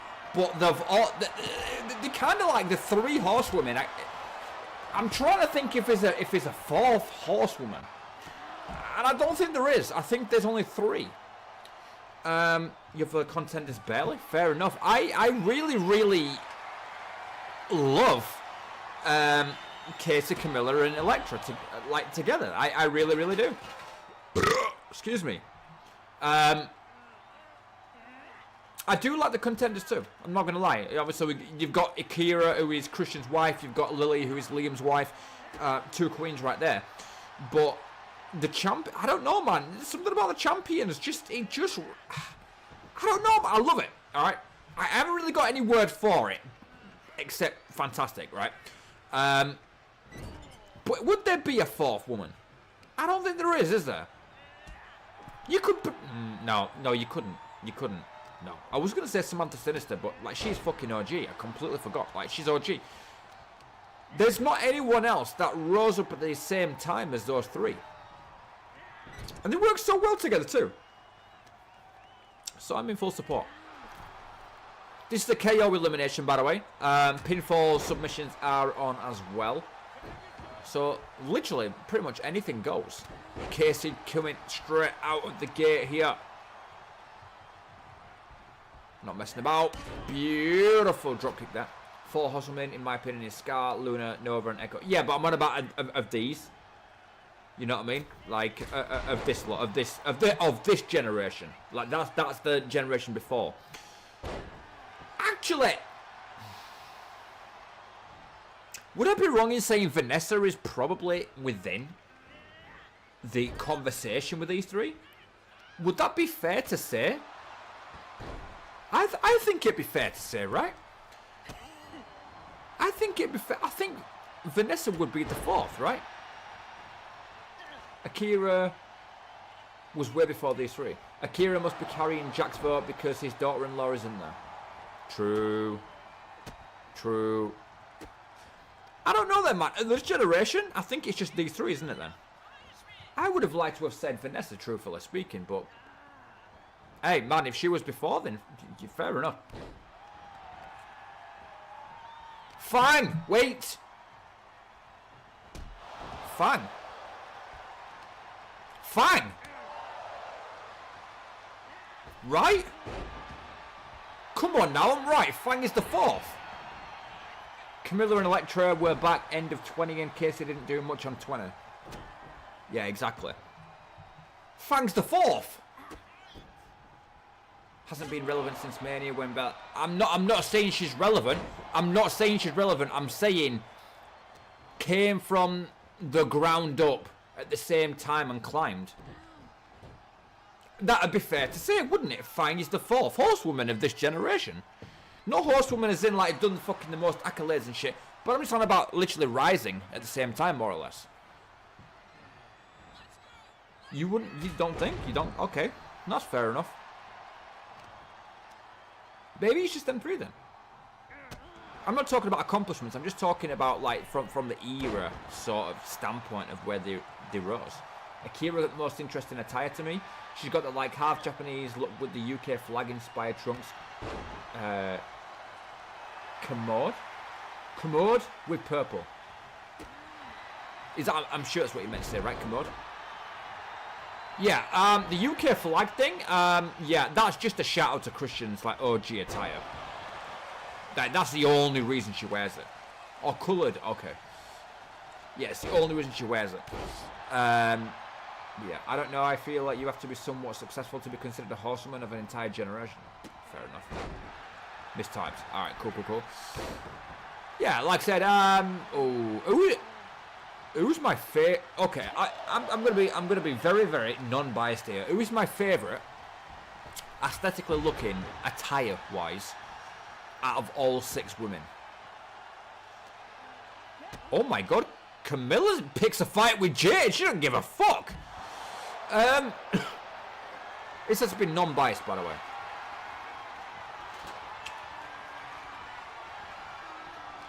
I'm gonna say Camilla. In my opinion, has got the best attire.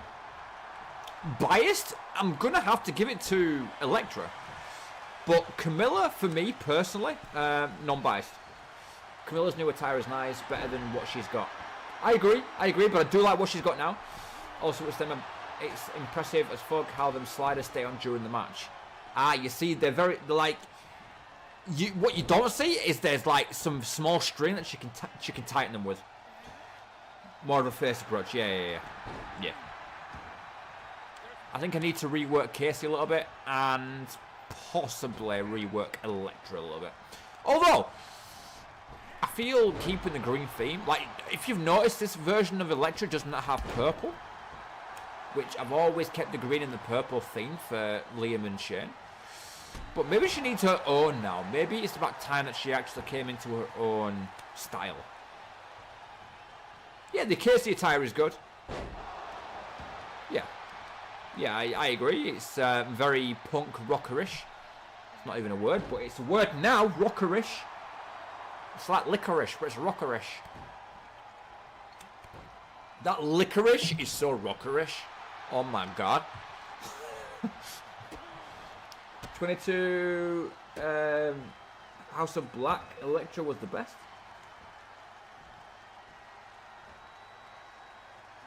Was that the one with the mask?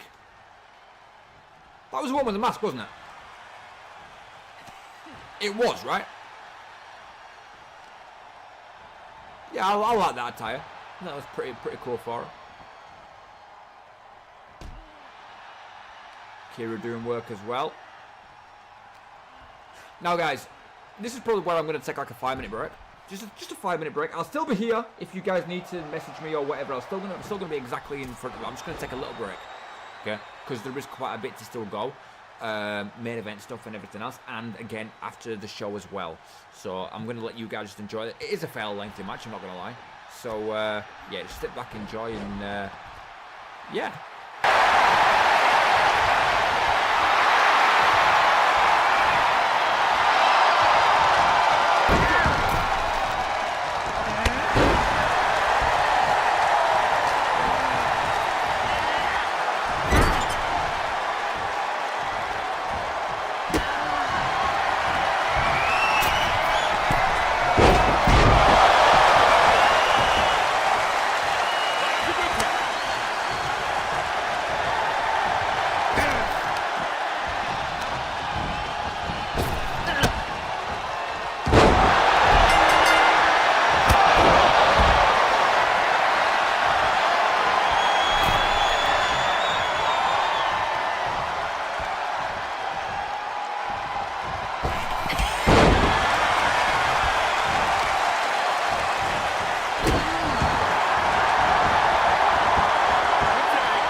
back. Same question really goes to you, Jack. To be fair, I haven't ever. Well, it's been a long time. All right, it's been a long fucking time. It has been a long time since I got a rendition of your core. Now I know that you put in every single faith in my creations for you, and I respect that. And if you want me to be the creator for you again in 25, I'll do something a little bit different. However, if you want to make yourself, if you want to have a dab hand at like making Roy, maybe making your family, it's entirely your choice. Or I can do it. I would like to see your renditions, but that's up to you. Okay, so you want to make yourself. How about Roy, Miles, and Mia? Do you feel confident doing them? You don't have to make them as they were before, but you still have to make them recognizable. Does that make sense? And if I feel something's a little bit off, like the facial scan, all I will do is I will just rectify that. That's all I'll do. Yeah. You guys both randomly disappear for an hour, so who knows? Shame we really shouldn't even make his cause. Yo, it's Anam. Yo, Team Jade wins! Animastic Cartoon, thanks for subscribe. I'll read that comment right now.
when the sun rises.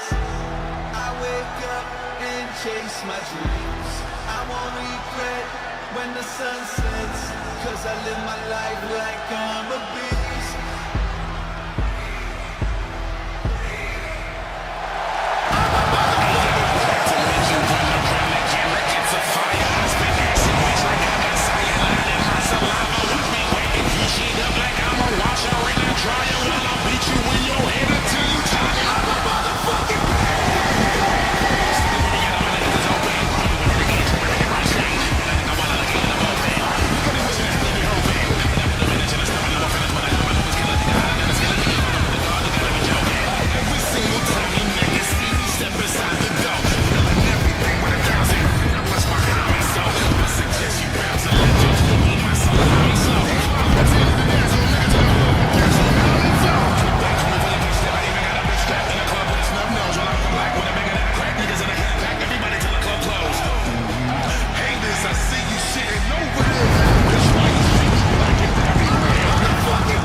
Guys, we've got another trios match, this time for the men's tag team championships.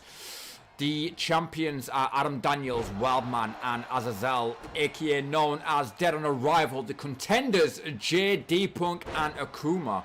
Interesting contenders, to be honest. You've got technicality, you've got power, and you've got, I'm going to say, overall awareness. I think he's very calculated as Akuma. And obviously he's ruthless as well, as we know from his backstory as well. 4 votes. 50-50 again? Jesus Christ. Challenges remind me of Slain Innocence. Yeah, right. I get that vibe too. Disappointed with most title changes so far. Hopefully they retain. Dead on Arrival to retain? Okay, fair enough. Challenges for the win. If Dead on Arrival lose, then those titles have done nothing but change hands every week. True, true, very, very true. Obviously, in these types of matches, titles can change hands very, very often.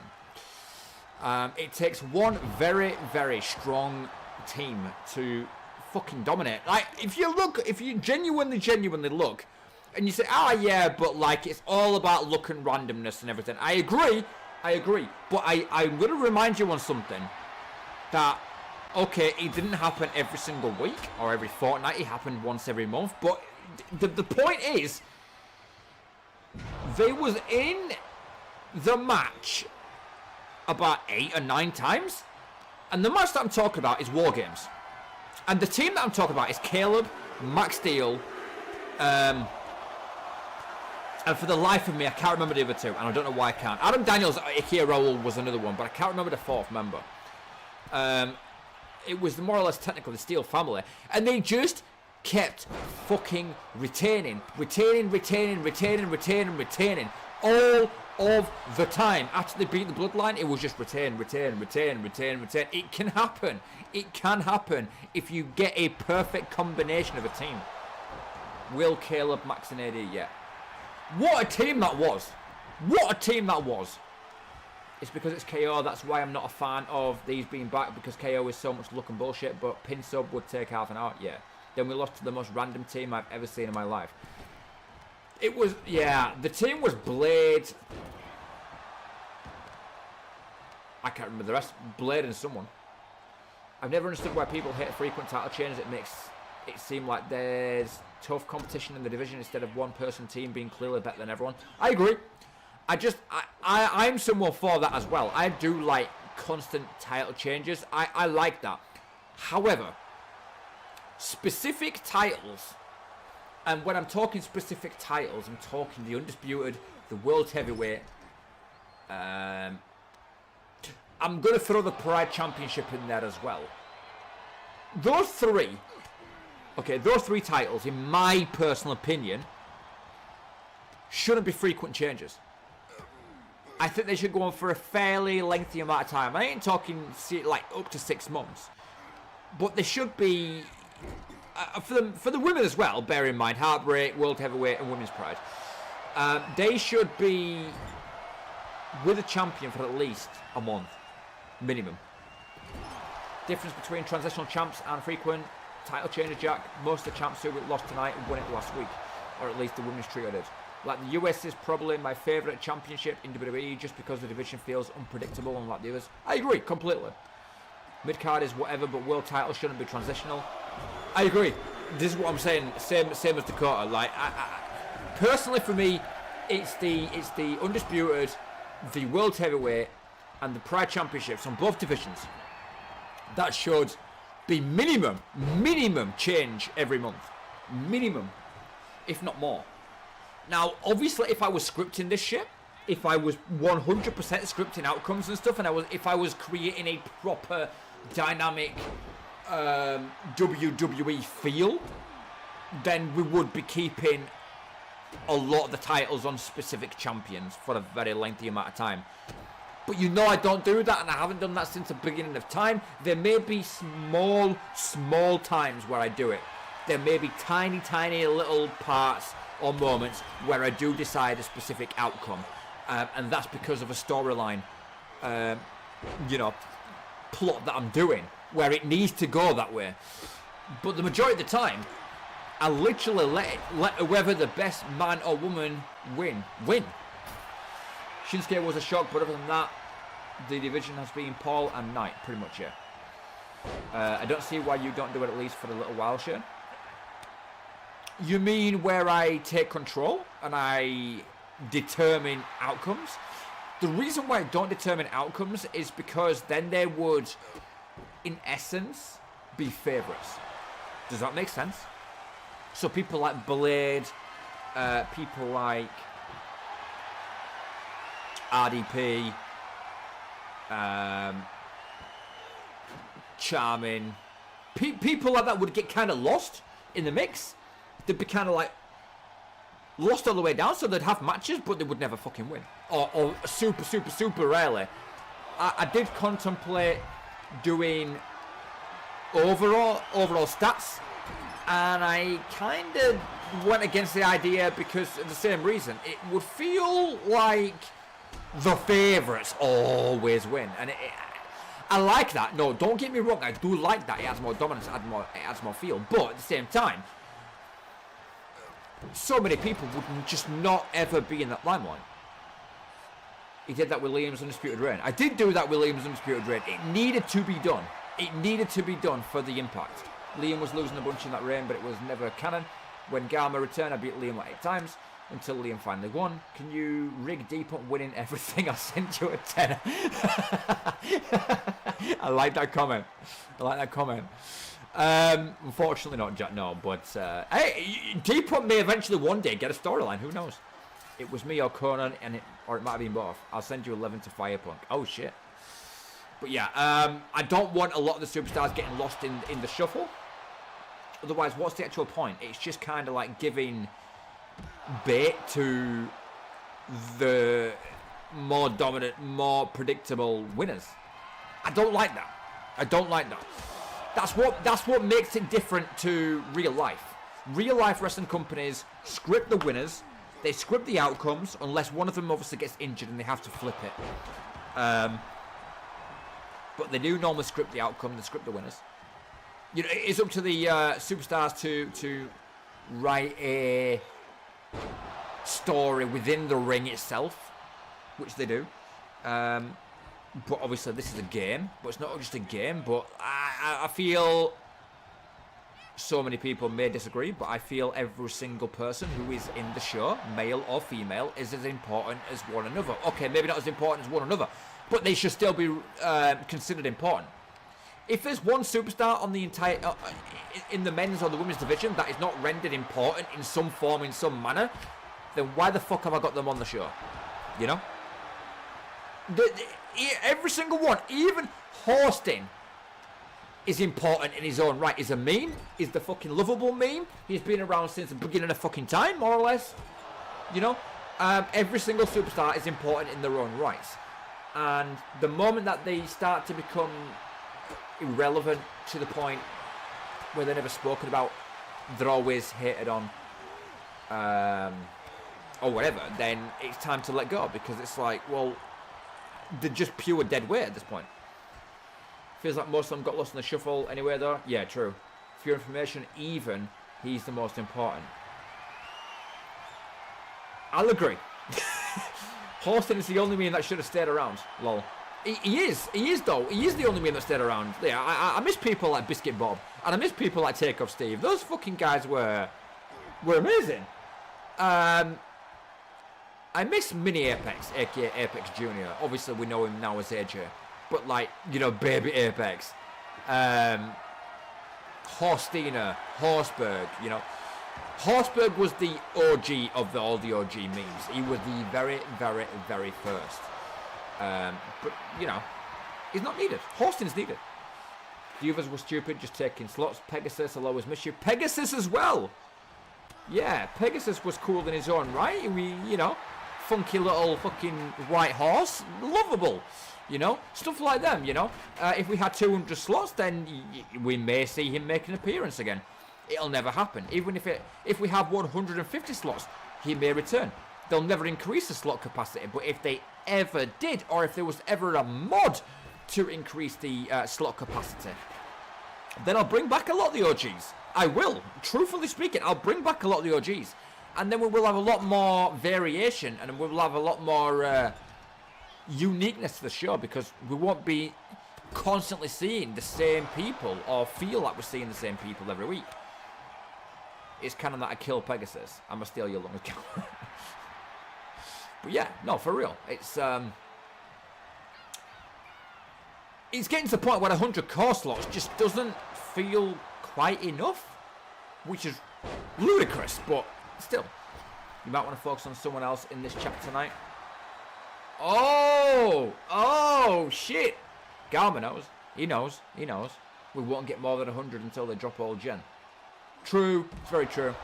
But even if they make a mod, even if there's a mod to increase the capacity, there is a mod to increase the slot capacity of normal standard slots, but there's not a mod that increases the capacity of custom creations, unfortunately. So I'm facing Titan, Shane, or Liam. Shit. Shane, explain how 100 isn't enough, seriously. I just feel it isn't. I don't know, maybe it's just me, but like, we've got 70% of the roster oh shit. We've got 70% of the roster being men, right? We do. We've got 30% of them being females. If 150, which I think's fair, really, but if 150 was the capacity, we'd be able to bring in so many more females. I don't understand how we don't have an entirely new game from Series X compared to 1, right? 100 isn't enough if you want to run your own universes or multiple universes, plus cores you want to make. It runs out fast. Right, okay, Titan, let me ask you a very, very genuine question right now, right? like, be 100 with me right now, yeah? Does it feel, right? Not is it, not factually, but does it feel like you do see a lot of the same superstars almost weekly, if not every fortnight? Does it feel regular that you're seeing a lot of people often? Because if the answer is yes, that is exactly where I'm coming from. If you play the game once a week and all you play is my faction or GM mode, then obviously you won't need more than 100. Exactly. Exactly. Bear in mind how many champions we've got. Yes, it literally feels that way. Right, there we go. That's my point then. That's where I'm coming from. So 150, in my personal opinion, would really sort of throw that out of the feeling of seeing regulars always making an appearance. And I think it would be decent. I think 200 is fucking stupid. I don't think we need 200, but 150 I think is a perfect, like, mark for it. Even 120 would be alright, but 150 would be solid. Even if, like I said, the game can't actually fathom and put that together because they focus on the main roster shit, that's fine. But at least develop a mod where I can increase the capacity of the custom creations. I mean, for the longest time we had some team of Luna or Nova challenging Ram and Sky every week. Now give us 500. If 500, we're bringing everyone back. We're bringing fucking people like Grayskull. We're bringing fucking oh god, what's his name? Clay. We're bringing Biscuit Bob back. We're bringing Pegasus back. We're bringing Horseberg back. We're bringing fucking Takeoff Steve back. We're bringing the Beast Steve, which so many people forget about. I've never forgotten about. The Beast Steve. We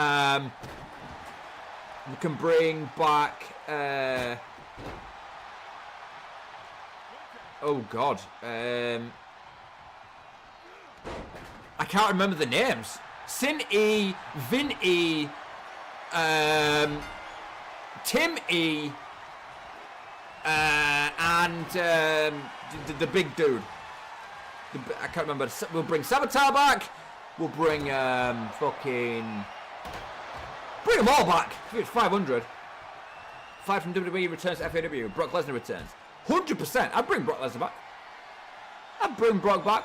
If we're 200, can we have the Teletubbies be a faction of him? Yo, that'd be sick. Assassin versus Azazel. We're fucking as an Assassin back.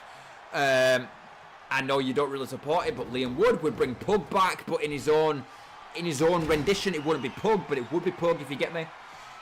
We'd bring Marie back. I know she transformed and shit, but we'll bring Marie back in her own form. We'd bring Puppet back in his own way. Jack Frost would call him. We'd bring Manny back, but in his own way, come under a new name. We'd bring them all back. Is there no mod where you can replace pre-existing slots main roster? Unfortunately not. No, I've done extensive research into it and I've tried all sorts, and you just can't. It's so unfortunate. If you could, I'd be bringing fucking everyone back. And do you know what? I would spend so much time and effort bringing everyone back. I'd bring back Silver Sable. I'd bring back White Canary. I'd bring them all. Marie went from redhead best friend of Isabella to bisexual Nikita, Isabella's girlfriend, and now to thick Samoa Nikita, Ace's wife. Yeah, exactly. But I'd bring them all back, all the OGs, all of them. I'd bring back Tia, who I do miss personally. I do miss her. I'd bring back Raiden, and I would make Alpha be her own person. So I'd bring back. Holy shit! I sound like Scooby-Doo! I'd bring back Raiden and I'd make her befriend Alpha. There'd be so much shit, there'd be mind-blowing shit we could pull off. Now I wouldn't need to ruin that. But you know what I mean, I could bring back the OGs and everything. I could do so much fucking work, man. I could do so much work, you know. That's embarrassing. Raiden and Alpha are the same person. It's like saying bringing back Garmin to fight Max. No, we're talking about core slots, okay? We're talking about pure core slots. So I could bring Garma, Samael, I'm talking about everyone, like Jinx I could bring back. I'm talking about pure core slots here. Raul would have his own slot. Conan. Yo! This is getting mad. This is getting fucking mad right now. Akuma is on his own against Adam Daniels and Warman. But you know what I'm saying? The core slots. I ain't talking about people as such. I'm talking about core slots itself. But yeah, I could bring them all back. Like if Christian was still in it, you know, then I could have brought Gabriel and Fenrir having their own slots. This is what I'm talking about. I'm talking about like Aurora and Luna would have the. Well, I mean, technically right now they do have their own slots, but like, yeah, I could keep that.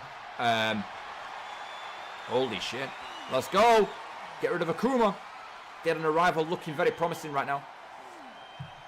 But yeah, I could do so much, man. I could genuinely do so much.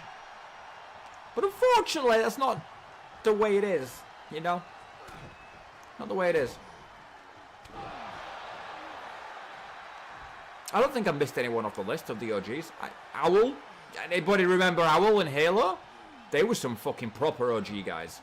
They were let go, yes, but there was Owl. Do you know what? Right, going back to TASW days, Owl was destined for fucking greatness, and I don't think anyone remembers that. But Owl was destined for absolute greatness. Yeah, oh dude, like he came out, his attire was like literally, virtually of an owl. Owl was sick, dude.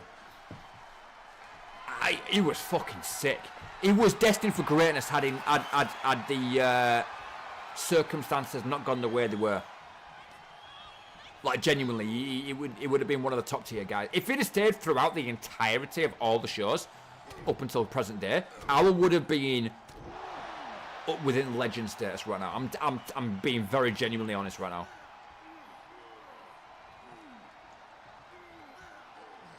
Don't forget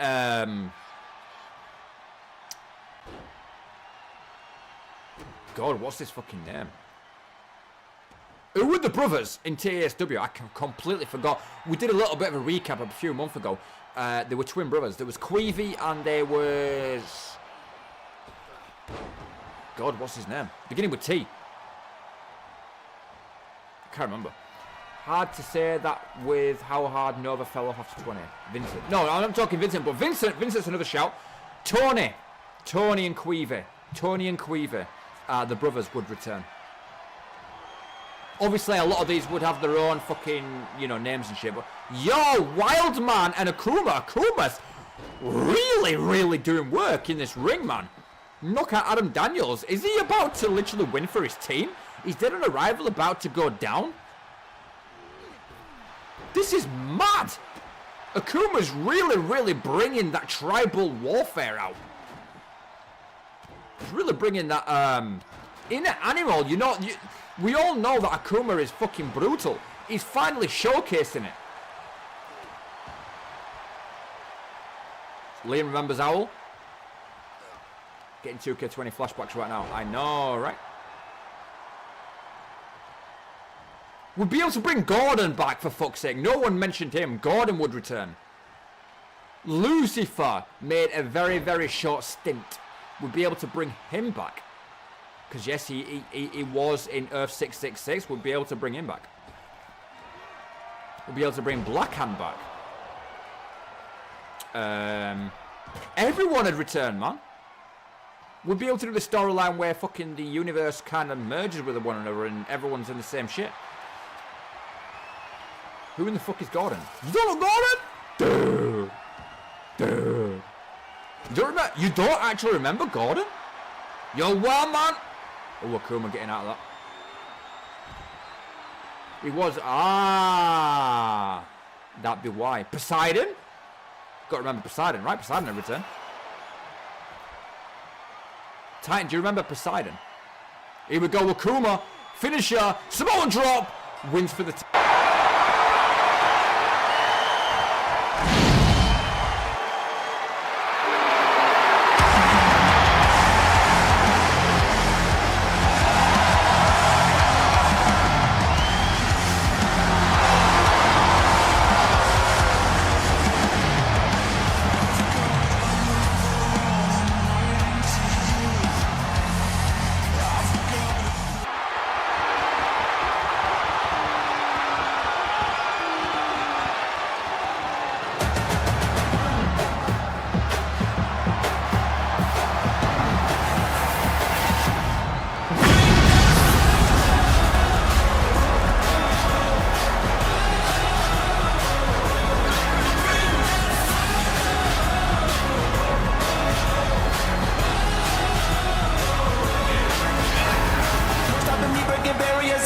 crushing it till I am done. I didn't get hit by accident, no, I've been gunning it since I was young. And I believe I'll be standing here, there ain't no room that can outshine the sun. I didn't get hit by accident, no, I've been gunning it since I was young. Seconds enough. Been gunning it since I was young. I'm standing at the edge now, it's about to go down. I'm gonna take it higher.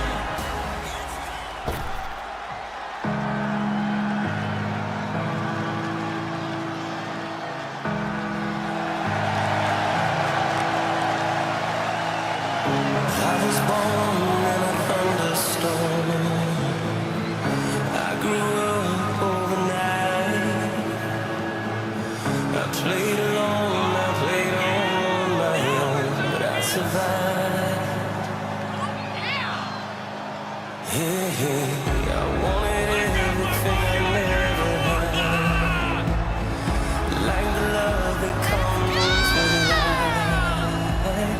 I wanted it, I hated that, but I survived. I had a one-way ticket to a place where all the demons go, where the wind don't change and nothing in the ground can never grow. No hope, just lies and your thoughts to cry in your pillow, but I survived. But I'm still breathing, I'm still breathing, I'm still breathing, I'm still breathing.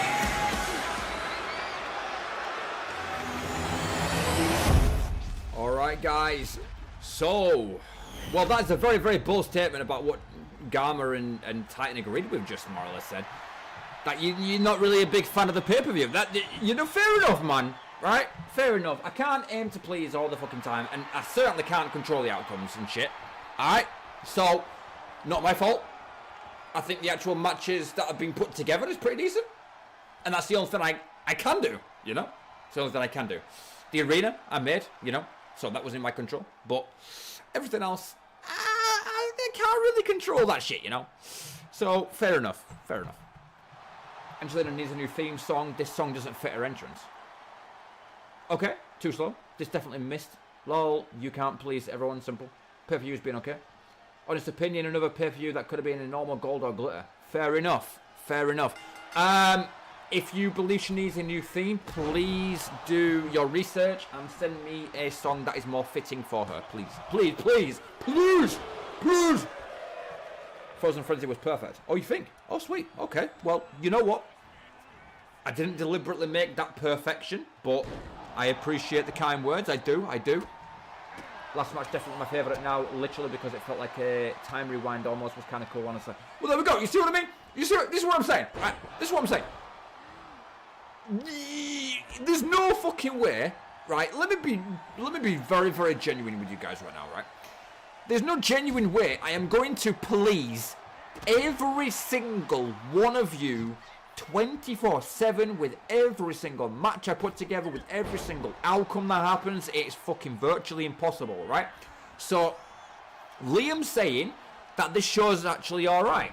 He's saying that it was like a good time rewind there. And I pleased him with that. I didn't please Garma with that, and that's fine. Hopefully, Garma picks it up with this match. Maybe, maybe not, I don't know.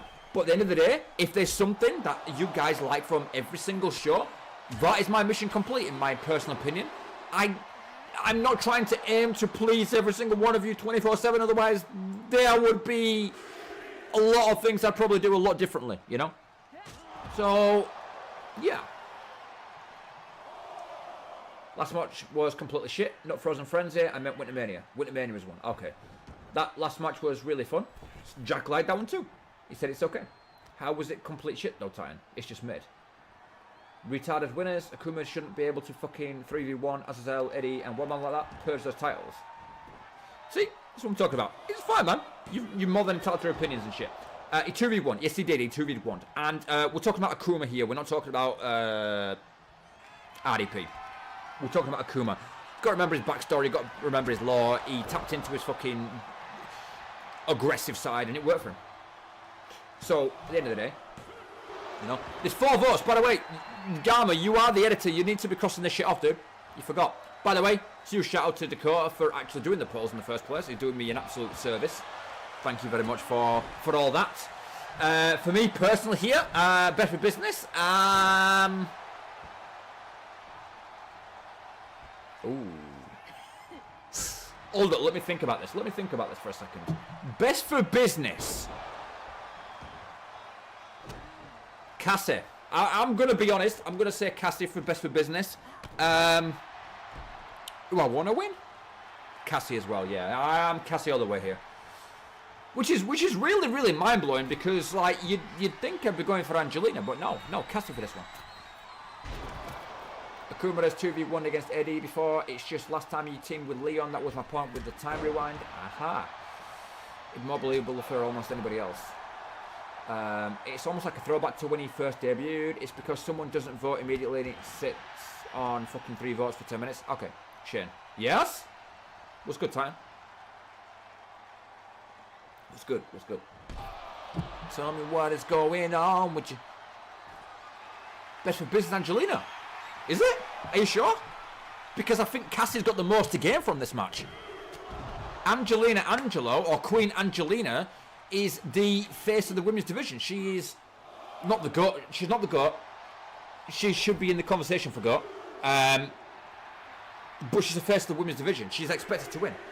Cassie has returned, and she's got the most to gain. She has got the most to gain here. Angelina doesn't need to lose again. She just won. I'm tired of these fucking transitional champions every week. So you're also agreeing with Titan here that the best for business is Angelina? Didn't she just get the title? What title? Okay. Whatever that exchange was right there. What title did she get? Literally just beat Vanessa last time she was on.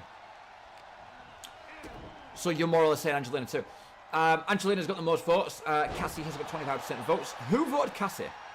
Liam, I'm gonna jump to your defense here. Did you vote Cassie? Look, you can't just immediately expect people to fucking return. True. It's all down to personal preference at the end of the day, you know what I mean? I think Jack would go for Angelina, to be honest. I do. I think he's on Angelina's side here. I think me and Liam are the ones that are standing alone in this one. You know what would be more boring? If the champions that just won guaranteed the following the week because no transitional champions. If this was like a few weeks down the line, sure, I'd agree, but no, Angelina can't win and just lose the next week. That's stupid. This show ain't scripted, no shit. I am. Yeah, I thought so. Yeah, it's not scripted, so anything can truthfully happen. Again, if it was scripted, then I'd probably have Angelina return. For the reasons that you've explained. No transitional champs makes it guaranteed boring as fuck because people would be guaranteed to win. This is what I'm saying, right? This is what I'm saying about pay-per-views as well in real life.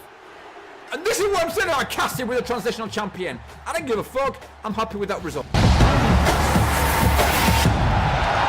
that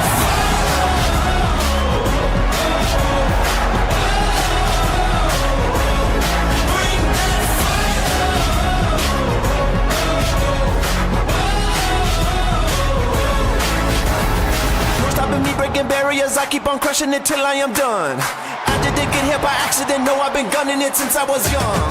Better believe I'll be standing here, there ain't no moon that can outshine the sun. I didn't get here by accident, no, I've been gunning it since I was young.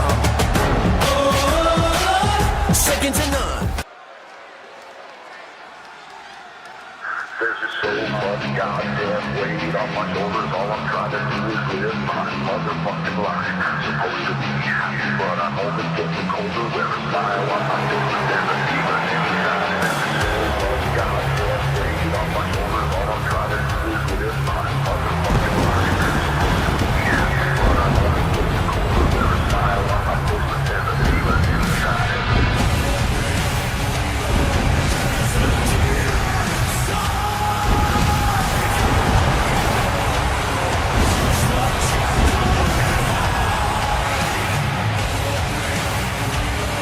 All the same.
Okie dokie. So I already know that Dakota wants Bruno to win this match.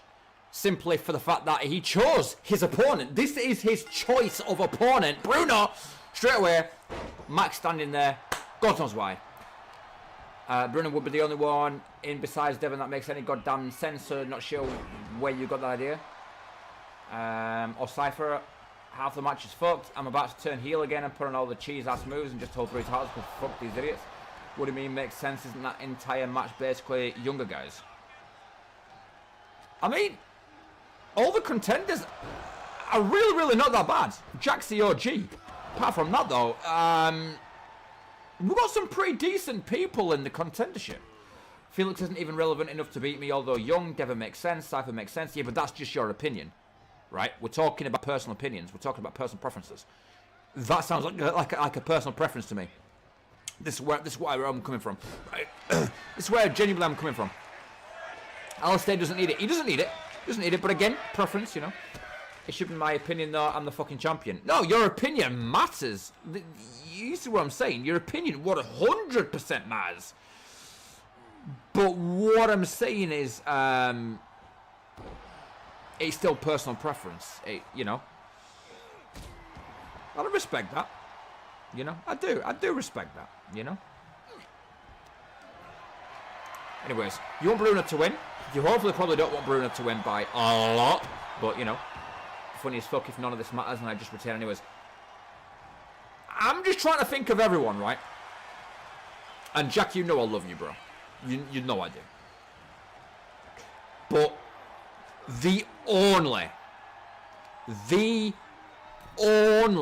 exception to beat you is Cypher for me. Personally, again, personal preference, Cypher for me personally. If Cypher does not win that 6-man contender match, then I want you to retain. And I want you to retain because you're Christian's brother in the story, in the lore. And I don't want anyone else to beat you for it. I don't like that idea. I don't like that idea. Personally, again, doesn't mean I'm right or wrong. It just means that's my personal preference. If Cypher does not win the 6-man, I want you to retain. Simple as that. And Jack, honestly, bro, it would mean a lot if you won the 6-man and you beat Max. But it doesn't hold the same weight as Max being a champion of the Cage-Weight Championship. It doesn't. Because as much as you and Christian were brothers by choice, Max and Christian were brothers by technical blood. So it holds more weight to it. That's the only reason. I mean, you could retain. It's not like you're guaranteed losing. It's Felix, Cypher, Alistair, Devon, and Jack. Genuinely, at the moment, I only want to lose to Cypher or Devon, unless Bruno gets in. Like I said, Cypher's my only exception. All right. I hate the idea of having this belt only getting passed around people who make sense. You see, this is a personal preference again. This is personal preference, right? Because to me, not to you guys, you probably all got your own like different versions of how you view the championship. But the KH28 Championship is the most elite, most prestigious championship going. It was in honor of Christian. Christian sacrificed the match. He sacrificed his career. He gave Max a new hope, a new reason to fight. Passed the torch, if you want to call it that. The Cage-Weight Championship to me will always be, in theory, in essence, a tribute to Christian. So for that reason, that is why it has to make sense to me. But again, doesn't mean I'm right or wrong. That's just how I perceive it, and that's how I'll always perceive it, no matter who tries to talk me around to see it otherwise. That's how I'm always going to see it. The Cage-Weight Championship is always going to be a memorial. It's always going to be a tribute to Christian. I just want to see some younger, more fresh people be involved in it. Cypher's too predictable. I agree. I hate the idea of having this bell. Well then, don't watch it, Liam. Liam, that's my entire fucking angle. Oh my god. Why is this entire chat dead? Been saying that the entire goddamn... He has, to be fair, he has been saying that. So Liam, you agree with Garman's view? Yeah. Like Liam and Dakota have the same exact views. You only want newer guys that fucking suit you. You literally said above about Felix not being relevant enough despite being a newer guy. That I will agree with, because Felix should be in the conversation, and I'm glad he's in the conversation regarding the newer guys, because if Felix is to somehow win the 6-man and beat Max, you know what? I won't be mad. I won't be mad. There's not one person in the 6-man that I am upset with. There is not one person I am upset with at all. Jack absolutely does not need it. Alistair absolutely does not need it. Devon and Sai for sure. Bruno if he gets in. Felix a 50-50, but would be better than Jack or Alistair. Felix hasn't done Jack absolute fuck shit. It needs to be someone young, but also someone credible. See, I agree with all these points. Okay, so, right. I know where Liam and Dakota sit. Jack, Joe, where are your thoughts on this? Where are your thoughts on this? Do you see it from my point of view? Do you see it more of on a sort of relevance of it has to make sort of sense? And it should be technically Cypher that is the next champion? Do you see it the same way as me of it being a tribute to Christian? And it should be a memorial thing, and it should be... Like I've always said, by the way, Bruno's got his first point. I've always said Cypher should be the next person. Cypher should be the next logical person. After Cypher, anyone's. I'm happy with anyone. But Cypher needs to be the next fucking one. It's as simple as that. It's as simple as that. I agree with Sentiment Shane, but I would agree with Garman's view under a certain different context. Yeah. Truthfully, I don't care if someone that makes sense, great. If it's not, I don't mind. Okay. Everyone is credible in that match, minus Felix, which is why Cypher and Devon are only ones I want to even face. To be someone credible also means to be someone accomplished, because the only way to be credible is to fucking win matches, and every match is a title match, so it's a stupid concept. Like I said, it's all down to personal preference, but for me personally, and it does seem like I do stand alone with this, which is fine, but it will always be a memorial belt. It will always be a memorial belt to me. It is technically and will always be technically Christian's belt. Just as much as the Heartbreak is technically and will always technically be Angelina's belt. Right? Oh shit, yo! Look at this! Yes, and Devon and Bruno are both, so what's your point in Cypher? Just something fresh or new, that's it, simple as that. That's your idea of credibility, stupid. See, this is where you two differentiate, because obviously Dakota's saying someone credible and someone worthy, I think is the correct word to say. Worthy of, oh my god, that's 2 points. Worthy of holding the belt, whereas Liam says he doesn't mind as long as it's fresh talent and it's sort of like a massive accomplishment and an accolade for someone newer that hasn't really done much. That's what I'm getting anyways. Needs to be someone credible, it's just dumb, it's dumb. 2-time champion and first champion. Okay, Liam, let me ask you this. Should Austin Theory have beaten Roman Reigns at WrestleMania 40? Just fresh and exciting, something that's interesting. I see both your points, and I agree with both your points. Honestly, I do. I did not mean for this to be... Jesus Christ, I can pretty much say Bruno is the 6th in the final man, by the way. There's no way 147 Max pulls 3 back. Or maybe he does. I didn't mean for this to be an argument between you both, and I apologise if that's the way that it went down. But it is an interesting topic. It's an interesting conversation. Instead of Cody Rhodes, the 2-time Rumble winner and dominated WWE since WrestleMania 38. Oh, brother, we're going to be in a fucking circle. Yeah, and I'm just getting fucked again, bro. No more 10-minute Ironmans. Fuck this match type. It's broken. Comparing WWE to FAW doesn't really work that well. You're comparing a fully running live show compared to FAW, where title changes happen weekly and opponents are random every week. Why is the title so controversial? I know, it was never meant to be. Do a fucking casket match or something that's not completely bullshit. It really shouldn't be Jack, but somehow it managed to be. Okay, well, do you know what? Bruno's clearly the 6th man, right? I will change the stipulation, but we need to all come to an agreement. We need to all come to an agreement of what the next one's going to be. What is the next set of stipulations going to be? Holy fucking shit! Bruno with a potential 5 on the ball there. Really shouldn't be Jack, but somehow it manages to be. Man, whatever, I'm not even going to argue. When it's a super finisher, the amount of arguments about this title are making me dislike it, not going to lie. I don't dislike it, bro. Just keep your own opinions very strong. It doesn't matter what anyone else is saying. It doesn't matter what I'm saying. It matters what you believe. That's all that matters. We're all talking from personal perspective. We're all talking from personal opinion. We're not stating facts. No one right now in the chat is stating any form of fact. I'm not even stating a fact when I say it's a memorial belt either. I'm not stating that either. It's a personal preference. We're all open to opinions. Bruno beating Max makes him the sixth and final match.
Chip out, man. I got this, yeah.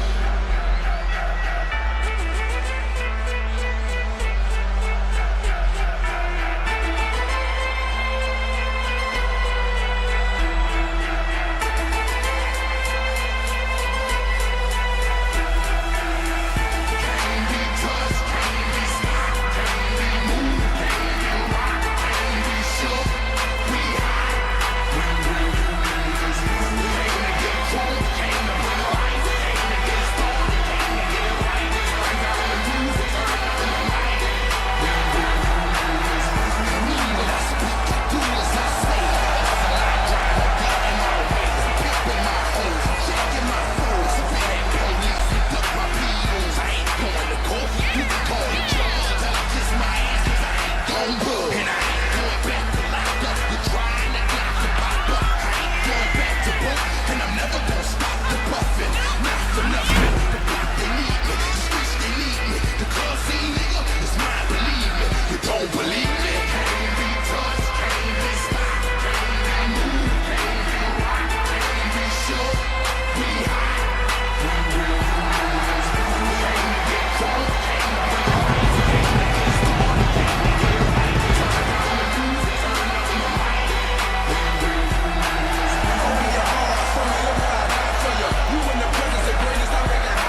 guys. First of all, Dakota, I agree with you. You can remake Ace. I'm completely fine with that. I made Ace because obviously nobody else did. But if somehow Prometheus wins this match, which I am rooting for him, by the way, and it's 50-50 as well. Don't call bullshit, man. Like, be fair. Come on. Come on, man. Because if Ace won this, you wouldn't say a word. You wouldn't want to change him. You wouldn't be in any rush. If Prometheus wins, you're going to be in a rush. I don't buy that. I'm sorry, I don't buy that bit. Like, if Prometheus wins, and hopefully not by a fucking count out or a stupid... Otherwise, I agree with you. If Prometheus earns this, then he earns this. And he needs this win. Ace debuted and made Prometheus tap out on 2K20. Prometheus needs this. I'm probably going to change him either way, as I'm already doing it right now. That's fine. That's fine. That's fine. That's cool, man. That's cool. But don't make this win or loss bullshit, man. Come on, be fair. Be right. Prometheus needs this. All right, he's got a lot more to lose if he loses again. I believe.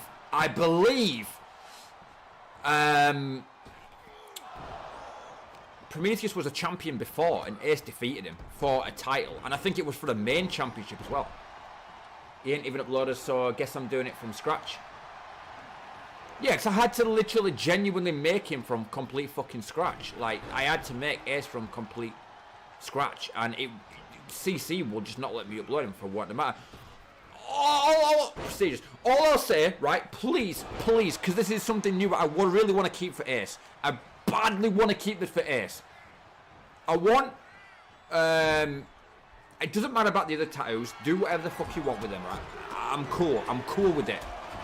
Please keep the text written down his back. Please keep that Masters down the spine. I fucking love that. I think it's a cool addition. I think he needs to keep it. Whatever you want to do with him is fine, but please keep that tattoo like that. Make it Masters going down there. Okay, I think it looks nice.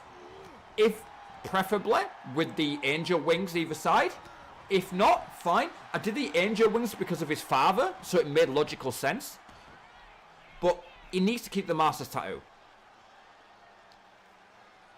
I don't think he's got a Nikita tattoo, so that's something maybe you could add. But I don't think I did Ace too badly. Okay, his moveset might not be like the best or whatever, but I don't. Cheers, ref. I don't think his appearance itself is actually bad. I think it's decent. I think I've done a good job. Also, guys, we've got a couple more matches after this. We've got the women's Heartbreak, and we've got the men's Undisputed. And then we've got the special thing that I've made after the show. Again, hopefully you guys do enjoy it. You know, I'm still surprised Prometheus is still around in the shows. He has that one gimmicky Undertaker type appearance, then disappears afterwards. That's the whole point. That is the whole point. Prometheus is not here for the long haul. Okay? I'm going to make it very, very clear right now. He's not here for the long haul. He's not meant to... Oh my god, is that a super finisher? Is that a super finisher? Because the camera went all shaky then. I do really like Ace's look. Thank you. Thank you. Honestly, purely from scratch. From you know. But yeah, Liam, he's never meant to be. He's never meant to be a long-term, you know. He is an Undertaker-ish type thing. Like, person, you know. Raven's the more permanent one. By the way, nobody commented on Raven being here. She's pregnant here. She won't be wrestling for some time, but yeah.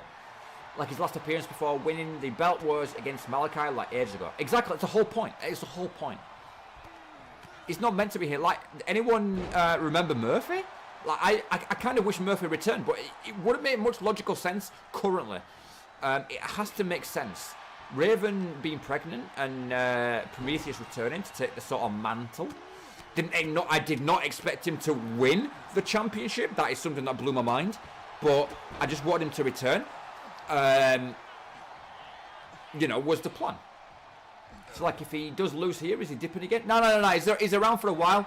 When Raven's given birth and whatnot and she's able to compete again, that's when Prometheus is going to step back again. They're never really going to be competing on the show at the same time. Does that make sense? There has to be someone technically representing the family. And I know that you've got Erin. Yeah, Erin. But it's not... Hold up, Erin. No, Erin. Erin's the wrong person. Marion? Hold up, let me think a minute. I always get confused between the two. Erin. It's Erin, right? It's Erin. Erin's on the show. She hasn't been seen in a fucking long time. I don't know where she's gone. But Erin's on the show. So, when one is pregnant, the other appears. Well, I mean, obviously, Prometheus is not going to get pregnant. You know what I mean? But, yeah. They're going to represent, you know. That is the angle that I've done for them. So, when Raven is active, Prometheus is pregnant. Erin is being semi-frequent, yeah. So, yeah, that's the plan. That's the plan. He's never going to be a full-time. He's like a semi... Yeah, he's like semi-active, you know. Hey, but I mean, he returned and fucking won a belt. I did not script that shit. And the fact that he's a champion, fantastic. Fantastic timing. Raven is probably trying to get Prometheus pregnant. Oh, God. Oh, good God. Yo, here we go. We needed this. We needed this match. This is the fucking war right here. We needed this match between the two. Both men have changed in so many different ways, right? They really have. Since 2K20, and it's nice to see, you know, such a good back and forth match at the moment. No bullshit involved. I'm sorry. I have a feeling that Dakota's going to call bullshit, or try to call bullshit at the end, and I personally can't see anything like that right now. Wait, so if there's only one person in the family who is active at a time, that would mean the other two are pregnant? No, that does not mean what it is. It's just between Prometheus and Raven. So when Raven's pregnant, Prometheus steps in. I don't know how many more children Raven's going to have. Who knows? So that would mean when Erin is pregnant. Sorry, let me reword. When Erin is active, I'm mixing my words. No, you try to turn something that it isn't into something, but it's just between the two. I'm just so glad that when he returned, he became a champ. That's all I can say. Like, it could easily you just lost the match, and it would have just been in the mix. That's it. Everyone not on the show is pregnant. Yeah, kind of sounds like it, right? Anyways, Prometheus with a 1, 2 count kick out. It's not going to end just there yet. Needs a finisher. He needs a finisher, which he's going for right now. Fired it up. This is one of my favourite finishes on the show. I don't care if anyone else dislikes it. That's one of my favourites. There's one. There's two. Gets the job done. No one will survive.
Yes, this is the trilogy, and we didn't get a poll on this one.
Guys, so who are you going for, Grace or Samantha? The trilogy is finally here. I think it's very, very clear that I'm for Grace here. Is there anyone for Samantha? Is the biggest question. Hold the fuck up! Hang on, there's one vote for Samantha Sinister. Huh? Dakota, what the fuck? Yo, wait. What the fuck is going on? What the fuck is going on with these votes? I need to know who's voted for who here. Yo. Oh. What the fuck is going on? 50-50? And for Grace, I voted Samantha. Yo. Dude, that's... Yo. That's huge. 50-50 is fucking huge. Titan makes sense, but Liam is just doing that for no apparent reason. Dude. Holy shit. I'm mind blown. I mean, it's 65-35, innit, really, if you think about it. But, like, dude. Wow. Fucking let's hope Grace fucking pulled this trilogy off, but damn, Samantha's got some fucking fans. Holy shit. I want both women to go out there and have fun. I mean, they're certainly not going to have fun. They're fucking trying to tear each other's heads off. Like, yeah, it's completely opposite, dude. It's completely opposite. There's one. There's two. Oh, that was a fast count. That was the perfect pin count, but I'd say it's a fast count. Dakota reckons that Grace is biased towards Grace. I kind of get that. Sorry, Angelina is biased towards Grace, but Angelina, I chose Angelina because I feel like she's the most fairest out of everybody. Same as if Christian was the referee. She's the most fairest, but like Dakota's got a different like view on it. It's not a match where I don't care about the result, but I like both. Samantha's reign was cool. It was. Yo, is she gonna fuck? Is she really gonna? I was gonna say, there's no way, right? Does Samantha know the meaning of fun? I feel she doesn't yet. Grace is biased towards Grace. Dude, don't quote me. Don't quote me. It was a missed commentary.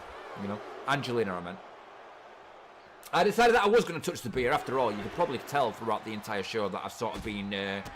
Reverting to slurring my words a little bit and getting to a point where yeah, I've had like 3 beers.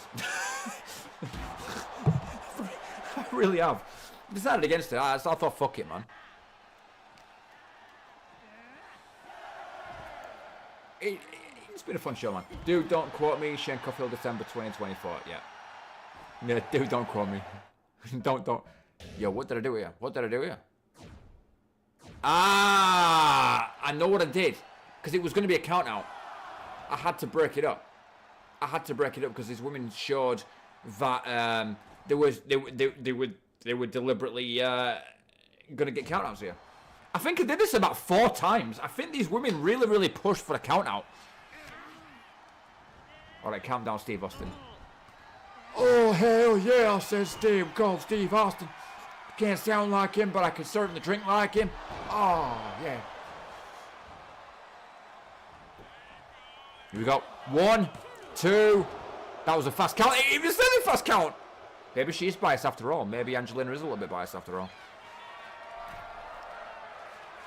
Then just want to end the trilogy on a count now. Yeah, pretty much. Which ultimately won't actually end. It would only continue and continue until we get like 7 matches, you know. Beautiful backstabber right there. I think this is around about the second time when I had to literally take over. Genuinely.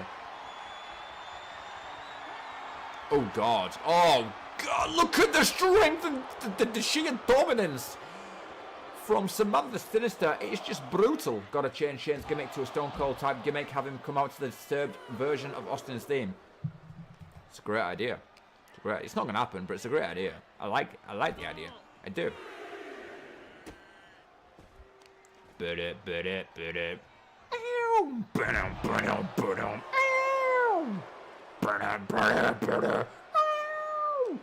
Sounds like I'm meowing. My bad. Anywho, pretty good match so far. No, I didn't have to take control of that one. Here we go. 1. Imagine Shane walking out in a pair of jorts. I mean, I've done the trunks, I've done the tights. Why not the jorts too? Why not the jorts too? Become a John Cena. Fuck it. You know? Pinfall again.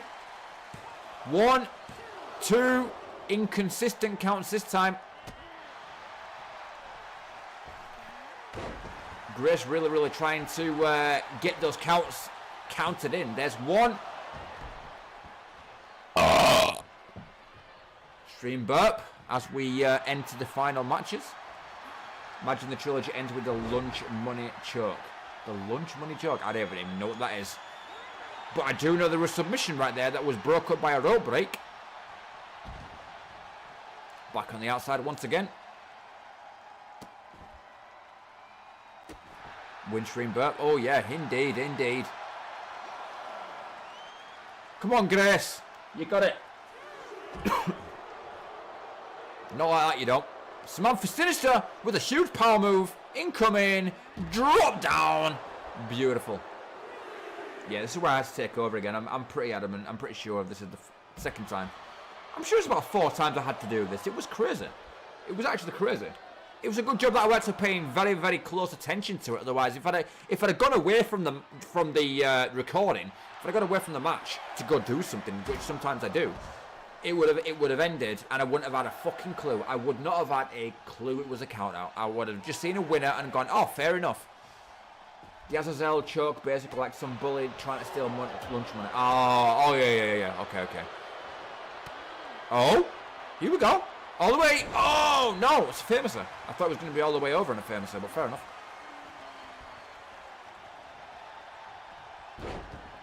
Down for an armbar. Beautiful. Cranking on the arm. Main event is a good match as well, by the way. Some people might not agree. I agree. I think it's fucking amazing. I hand-picked the opponent. Makes perfect sense. Yo, that's beautiful. Here we go. Grace from the middle rope. Knees to the back. Going for another pin. Do we have it this time? There's 1. There's 2. No, we do not. No, we do not. These fans are getting proper rowdy up in here. Grace about to take flight. Here we go. Oh, lands it with perfection as well. Stomping away the legs. Grace has definitely had the majority of control in this match. There is no questions about that. Grace telling them both, come on, get back in the ring. This is where I'm sure that's the second time I have to get him back in. I keep saying that, but then I keep being proven wrong. But like, I'm sure this is the second time.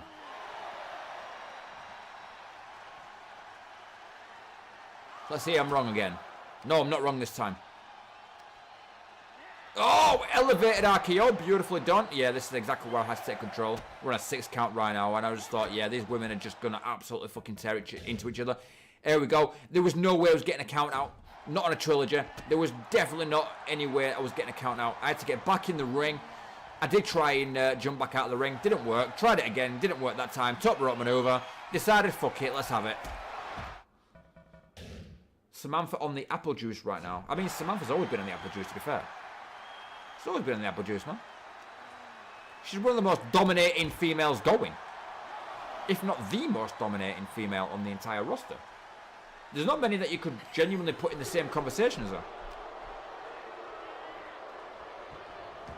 Thrown back in, Samantha chasing her down. Irish whip into the corner, and beautiful. Second time that she's going to do this.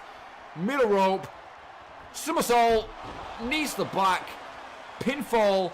Will it be this time with a beautiful 1, 2. That's the one.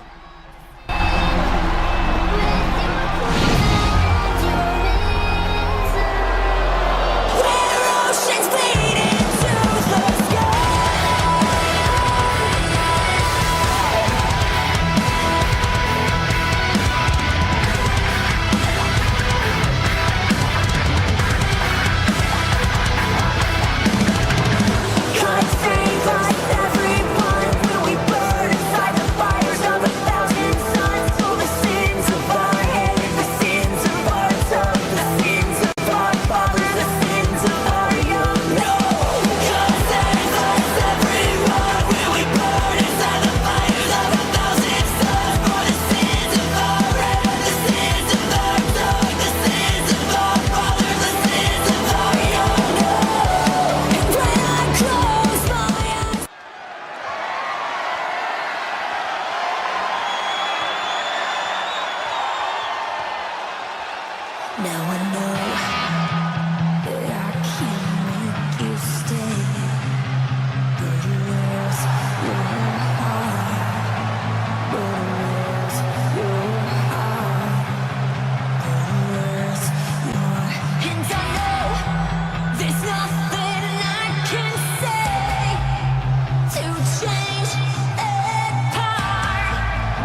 Yes, guys, your main event is Jack versus Titan.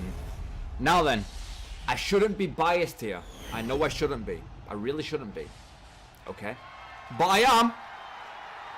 My apologies to the person I'm not rooting for, which is Titan. Apologies. I really hope Jack wins this. I really do. I really, really hope Jack wins this championship and he goes into 2025 as your undisputed champion. It would be a fucking blessing. However, if Titan wins, I am not mad, I am not upset, I am not angry. I am also almost as equally happy. But Jack, I'm 80-20 in Jack's favour here. Titan's got the majority of the votes, it seems, though. Like I said, I shouldn't really be biased. I should be like, may the best man win, but I am for Jack here. Let's put on a banger Titan. Titan for the win. Let's put on a banger Jack. Yeah, absolutely, man. Absolutely. May the best man win. Ultimately, may the best man win, right? But I am personal for Jack here. I think Jack going into 2025 as your undisputed champion is a fucking absolute, like, delight. Bearing in mind that this championship suits both men, and it does, it really, really does, right? And these men know each other so well. But the Undisputed Championship has had a remake, it's had a rebrand in a sense, a colour change, for the last good few months. It is now a sort of orangey, goldish tint to it. And Jack would suit it to a T. Like, aesthetically, Jack would suit this title more. Best for business? I have no idea. Best for business, may the best man win, honestly. Does suit Jack very well. There's one. There's two. Two count early on. My God. 2 count early on. By the way, guys, do not disappear after the stream. I will remind you again that there is something special. There is something unique that I have tried for the very, very first time. If you guys enjoy, please let me know. If you would like it every show, please let me know. If you want it only every pay-per-view, please let me know. Okay? Best for business 100% Titan. He's literally never held this besides now. Jack has had undisputed multiple times. I actually agree with that. Fair enough. Yeah. Best for business. Fair enough. Best for business Titan. Personal preference, Jack. Best for business Titan. Dakota made an extremely strong point there, and I completely agree.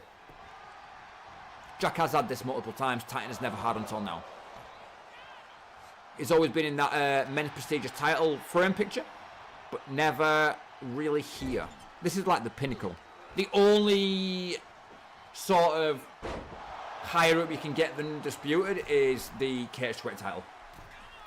It literally goes prestigious, world heavyweight, undisputed, Cage-Weight title in that exact order. Like, Cage-Weight title is the most pinnacle of all. Not gonna lie, I'm getting destroyed. That's another 2 count. You are getting destroyed. You are getting destroyed. That's another 2 count. And a finisher inbound as well, Jack. You're going to have to do something here. You're going to have to do something here, 'cause Titan is ripping into you. That's a finisher, man. That is a finisher. Pinfall, dead square in the center. There's 1. There's 2. 2 count kick out once again. How many times has Jack won it? Yeah, 4 to 5. 4 to 5 times. Is it in his entire career? About 4 to 5 times. Oh, nice dodge. Finally, Jack. Coming back with something. Coming back with something. Hopefully, you can hit something devastating. I'm hoping, or more wishing, for a code break. Oh, my God. I don't care if I lose, but I want a good match at least. Yeah. I want the fucking Fox Breaker, man. I need that finish. Please give me it. Give me that Fox Breaker finish, man. Or Orange Mask, but I prefer Fox Breaker. I prefer it. Nice from Titan again. He's controlled this match about 80-20.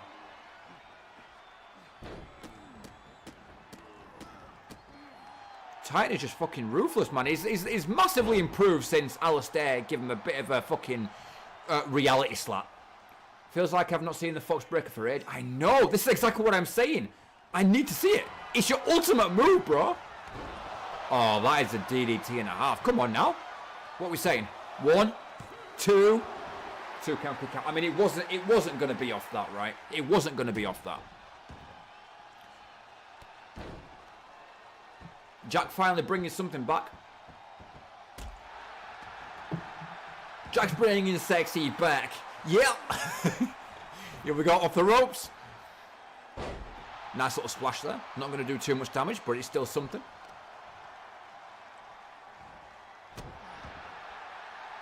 What is the Fox Breaker again? It is the Code Breaker with a twist.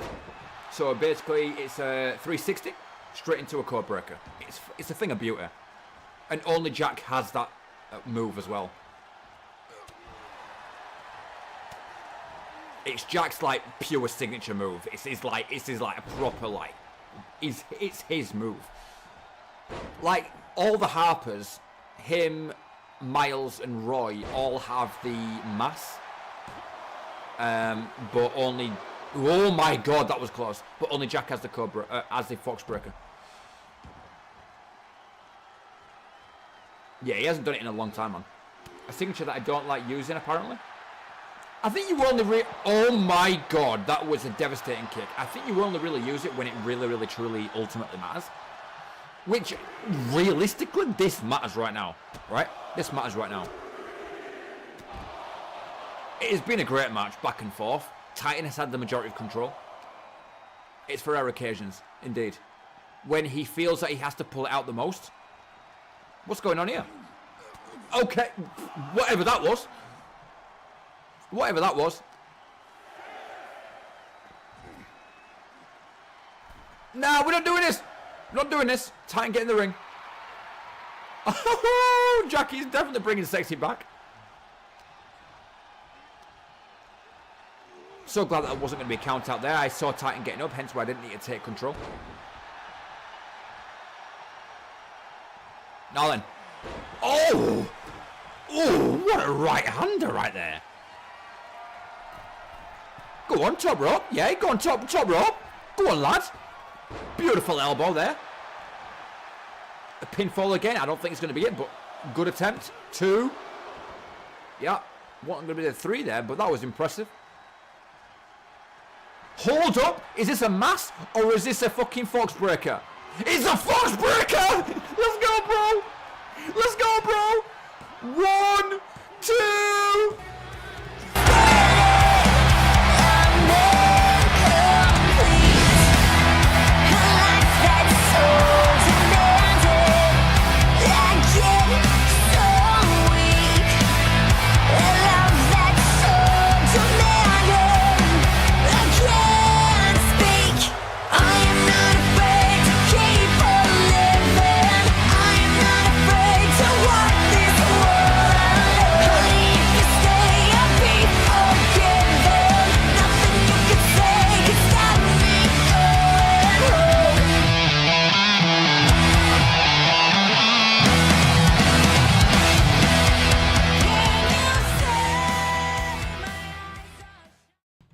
Alright guys, so as promised, it's going to be something new, it's going to be something unique. Hopefully you do enjoy it. It's going to be something unexpected, 100%. I am happy that Jack is ending the year as champion. Titan unlucky. That was a good match. Alright, that was an actual good match in my opinion. The timing of Titan winning the championship then losing it practically straight away, I agree with Dakota on that one. But at the end of the day, shit happens, right? Shit happens. And I'm for Jack being the champion regardless. And if Titan's okay with it, cool beans. Okay, anyways, there'll be no commentary, technically, in the next segment. But hopefully, like I said, you guys do enjoy. So, yeah, let's do it.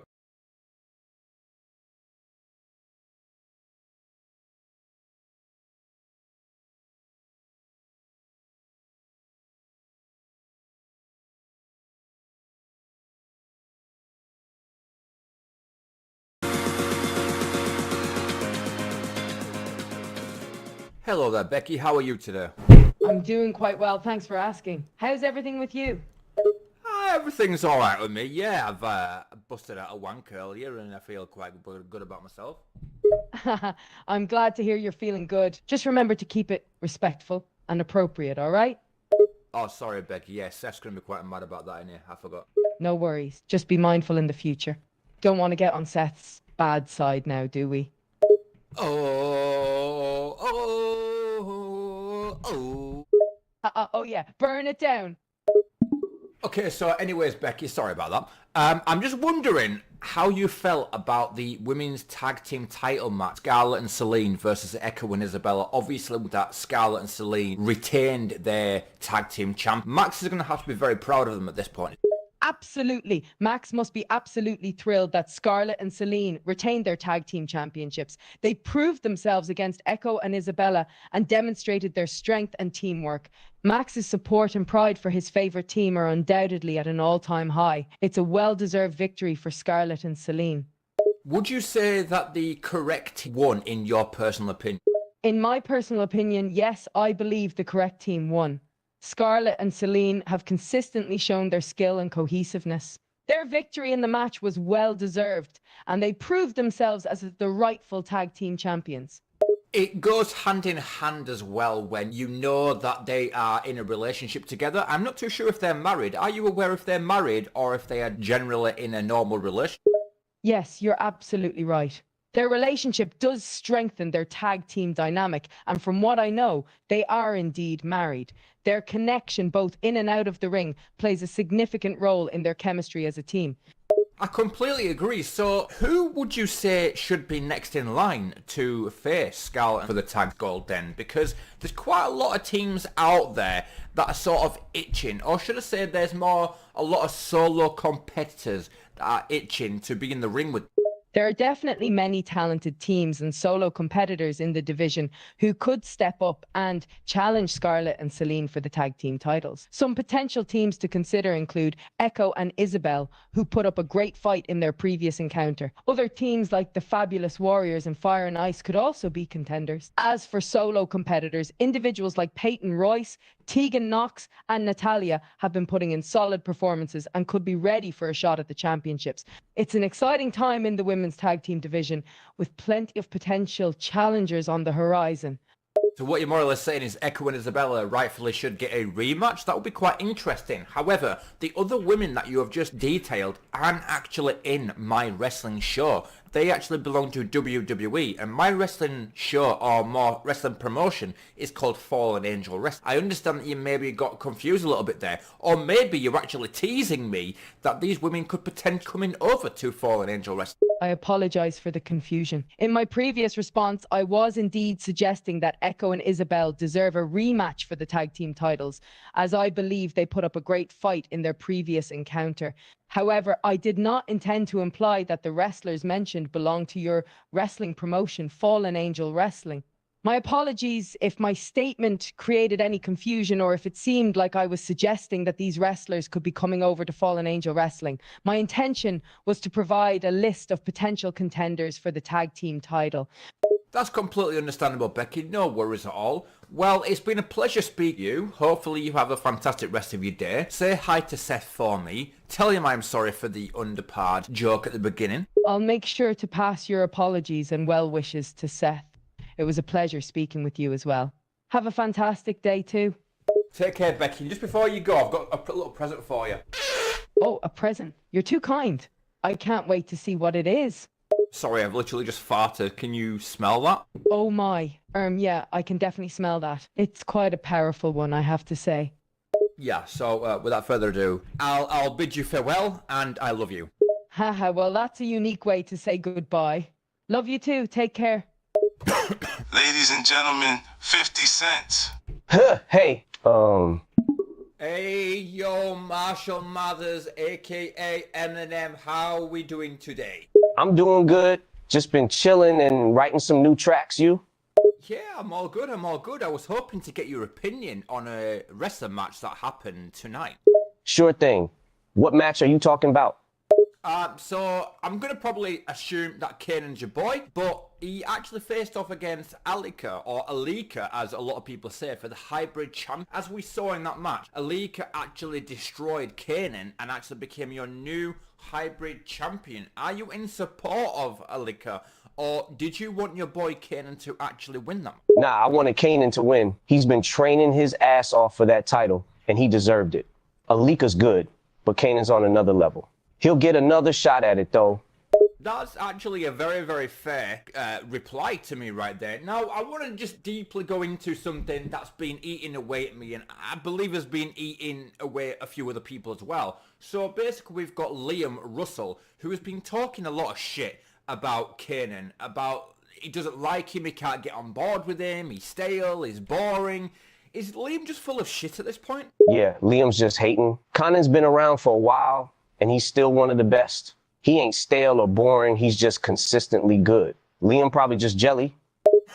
Yeah, you're not wrong, bro. You're not wrong. I mean, at the end of the day, Kanan has actually achieved quite a lot, and Liam used to be a fan of Kanan when he was actually in Cerberus, which was not exactly the most dominant faction going, but they were certainly cool and interesting and unique. So for Liam to switch sides and basically be hating on Kanan, it's difficult for me to see. But Alika is obviously Liam's, I believe, nephew? I want to say, yeah, nephew, because his brother is Akuma, and Alika is Akuma's son. So, at the end of the day, Liam Russell's nephew actually won the hybrid champion. Can you just simply do me a favour and just go fuck yourself, Liam? Yeah, Liam's just a flip-flopper. He was a Kanan fan, and now he's hating on him? That's weak. Alika's family, so there's going to be a bias. It's all good, though. Kanan's got plenty of other fans who still respect and appreciate his skills. And I ain't afraid to say it. Liam can go screw himself for his hypocrisy. I mean, you hit the nail on the head at the end of the day. Liam, I'm sorry that, your boy Eminem is literally calling you out here, but speaking facts is speaking fiery, spitting truth. At the end of the day, Eminem, you're a legend. I will always support you. It's been an honor speaking to you. Thank you for your answer on the Kanan versus Alika match, and I hope you have a good rest of your day. Say hi to 50 Cent for me, say hi to the rest of the crew, say hi to D12 for me, and I'm going to leave you with a fart as well, just because I left a Becky Lynch a fart earlier. There you go, and much love and much respect. All right, bro. Thanks for the support. I'll pass along the message to 50 and the crew. And I ain't going to comment on the fart, lol. Peace. My name is Oliver Queen. On set at Green Arrow, you walk in set to meet your co-star. Hey Stephen, massive fan. I am one of your biggest fan going. I'm not gonna literally glaze you too much, I'm not here for that. But you played the Green Arrow. How are you doing, buddy? Grins at you, eyes raking you up and down. Hey you, I'm doing pretty damn good today, now that you're here. So you're one of my biggest fans, huh? Yeah, I've been a big fan for a very, very long time, since the very first episode dropped. To be quite honest, even before Arrow, I was actually a huge fan of you. Yeah, I say, stepping close to you, my eyes still roving over your figure, taking in the view. How big of a fan was that exactly? To the point that I'd literally maybe stroke one or two out every single night, thinking of you and thinking about your beautiful eyebrows. I say, stepping even closer to you, a smile on my face. My eyes find yours, and I hold your gaze for a long, tension-charged moment. That's quite a lot of wanking to the thought of me, then. How'd you manage to keep up such a furious pace? I mean, Stephen, you're the man, right? You're the man. At the end of the day, I didn't even expect that this was going to be a sort of a relationship, weird hookup thing. I was actually hoping to get your opinion on a wrestling match. A wrestling match? That's what I'm here for?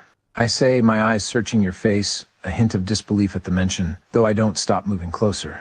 It's almost unconscious now that I'm drawing near to you as we talk. What wrestling match were you intending to discuss? Okay, well, first of all, we can discuss this with you embraced in my arms whilst I'm gently stroking your hair, if that's how we're going to go down, I'm all for that. And it's the wrestling match that was between Roy, a.k.a. the Red Arrow, a.k.a. Arsenal, versus Rain, the men's prestigious champion. We saw that Roy actually retained in that. Are you proud of your boy, Roy, for it? I smirk at your initial response, enjoying your forwardness in wanting to pull me into an embrace. I raise an eyebrow as you talk about my former co-star, my eyes never leaving your face as you go on before I answer, of course I'm proud of him. He's come a long way, and he's earned every bit of his spot in that ring and that title. Yeah, I mean, but what I'm actually asking is, are you happy that Reign retained prestigious champion? I nod, grinning now, absolutely. As great as Roman is, it'd be boring if he just keeps the title forever. Better for the audience to have some changes now and then and let a guy like Roy have a chance to shine, especially as I know how much this means to him. Absolutely. I'm a little bit confused when you said Roman. It's not Roman Reigns. But anyways, I understand the confusion. That's completely fine. How's Thea doing? I chuckle softly, enjoying your knowledge of the topic and of my former co-stars. My eyes never leave your face. As you mentioned, my former on-screen sister, she's doing great. Just had her second kid. You a fan of hers too? I've always been a fan of Thea, yeah. Like, she's fantastic. Her and Roy together at one point. Obviously, you know now that obviously Roy, his real actor name, actually entered into a gay relationship with a guy called Jack Tilley, and they actually got married. Yes, I was there for the wedding, actually. I say, moving even closer to you now as we talk, my eyes still watching every expression on your face. I'm glad Roy's happy. They're great together. Yeah, so anyways, I'm gonna dip because this conversation kind of turned really, really strange very quickly. I kind of feel like I need to kind of put the call down so we can sort of maybe embrace and just not tell anybody about it. Yeah?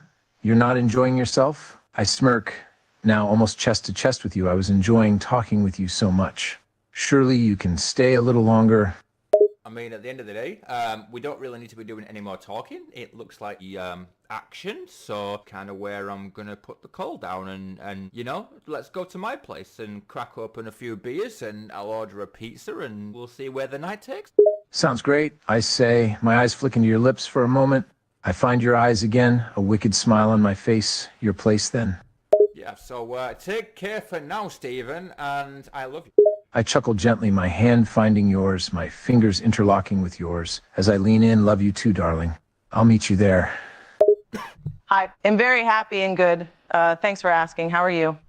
Ronda Rousey, how are you doing, my darling? I'm very good and happy, dear. How are you doing, my dear? I'm very good, my dear. Thank you for asking, my dear.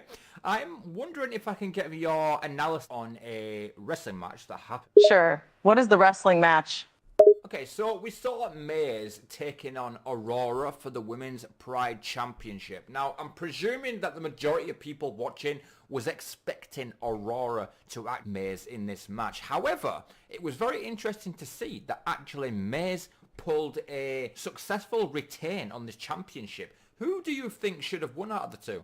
I think that both Maze and Aurora showed great skills and strength in the match. It is always hard to predict a winner in such a highly competitive match as this one. It was great to see Maze pulling a successful retain on this championship. But I thought that Aurora had a great chance of winning the match. But I respect the decision that Maze retained the championship.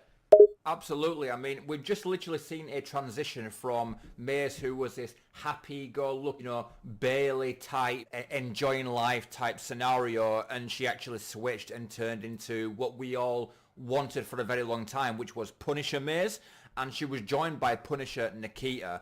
Do you enjoy the transition from, I wouldn't really say from the good to the bad, but from like good to sort of more determined?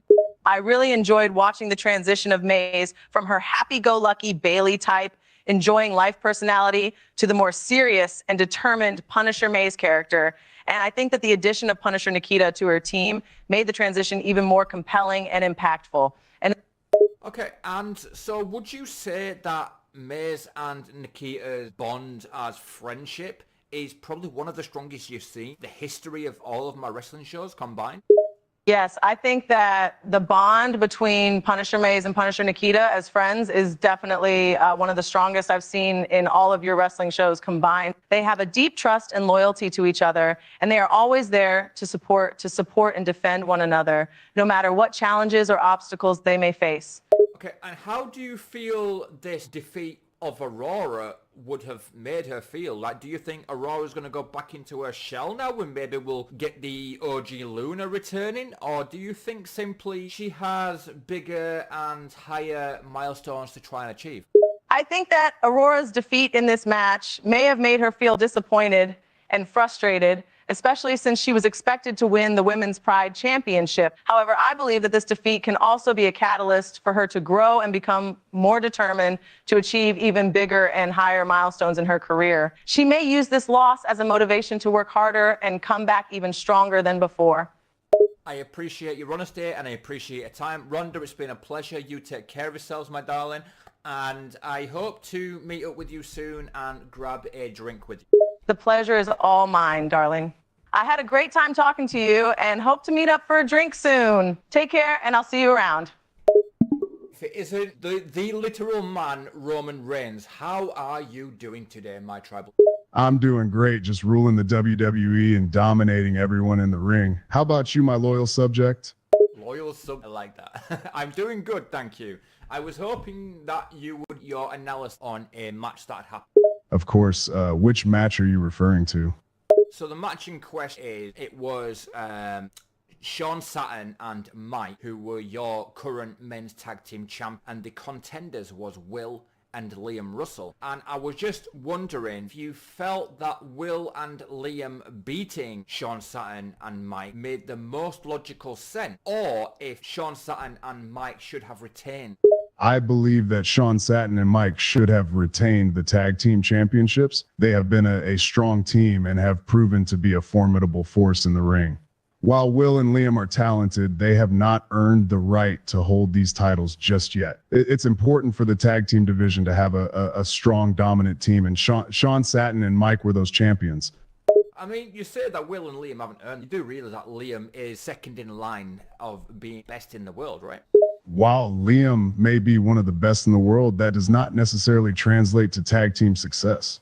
The tag team division is a different beast, and it requires a different set of skills and chemistry to excel. I have no doubt that Liam is a talented individual, but in terms of tag team dynamics, Will and Liam have yet to prove themselves on that level. Now, some people do say that Liam Russell has a very strong vibe of you, and he kind of has the same aura as you and has the same dominance as you. How do you feel that, according to some people, that Liam Russell is sort of a mimic to you? Now, not in my personal opinion, he isn't. I think he's a standalone guy. He's your personality, but there's a lot of people that do, you know, compare him to you. While I can understand why people might draw comparisons between myself and Liam Russell, I firmly believe that he is his own person with his own unique personality and talents. We may have some similarities in terms of our drive and determination, but that doesn't mean that he is a mimic or copy of me. Liam is a talented and skilled competitor in his own right, and he deserves to be recognized for his own accomplishments and abilities, rather than being seen as a mere imitation of me. It's a very, very good answer, Roman. And Liam is the head of the table. He is the tribal chief of his family. Do you feel that Liam Russell rightfully should be in that position, or do you feel one of his family should maybe surpass him? While Liam Russell may have earned the respect and support of his family to be the head of the table, I believe that there is always room for growth and competition within a family. The next generation of Russell family members may have the potential to one day surpass Liam in terms of leadership and influence within their family. However, it is important to respect Liam's current role as the head of the table and recognize his hard work and dedication to his family. His leadership and guidance have brought success and stability to his family, and that cannot be easily dismissed or taken lightly. Yeah, another good answer, Roman. And so who would you say personally is best out of Liam and Akuma? Akuma is brother. Would you say Liam is where he should be at, or should Akuma be above? While it is difficult to say for certain who is better between Liam and Akuma, I believe that both brothers have their own unique strengths and weaknesses. Liam has proven himself to be a tough competitor in the ring, while Akuma has shown his talents in other areas, such as his ability to strategize and analyze his opponents. It's important to recognize and celebrate the achievements and skills of both Liam and Akuma, rather than trying to compare them and determine who is better.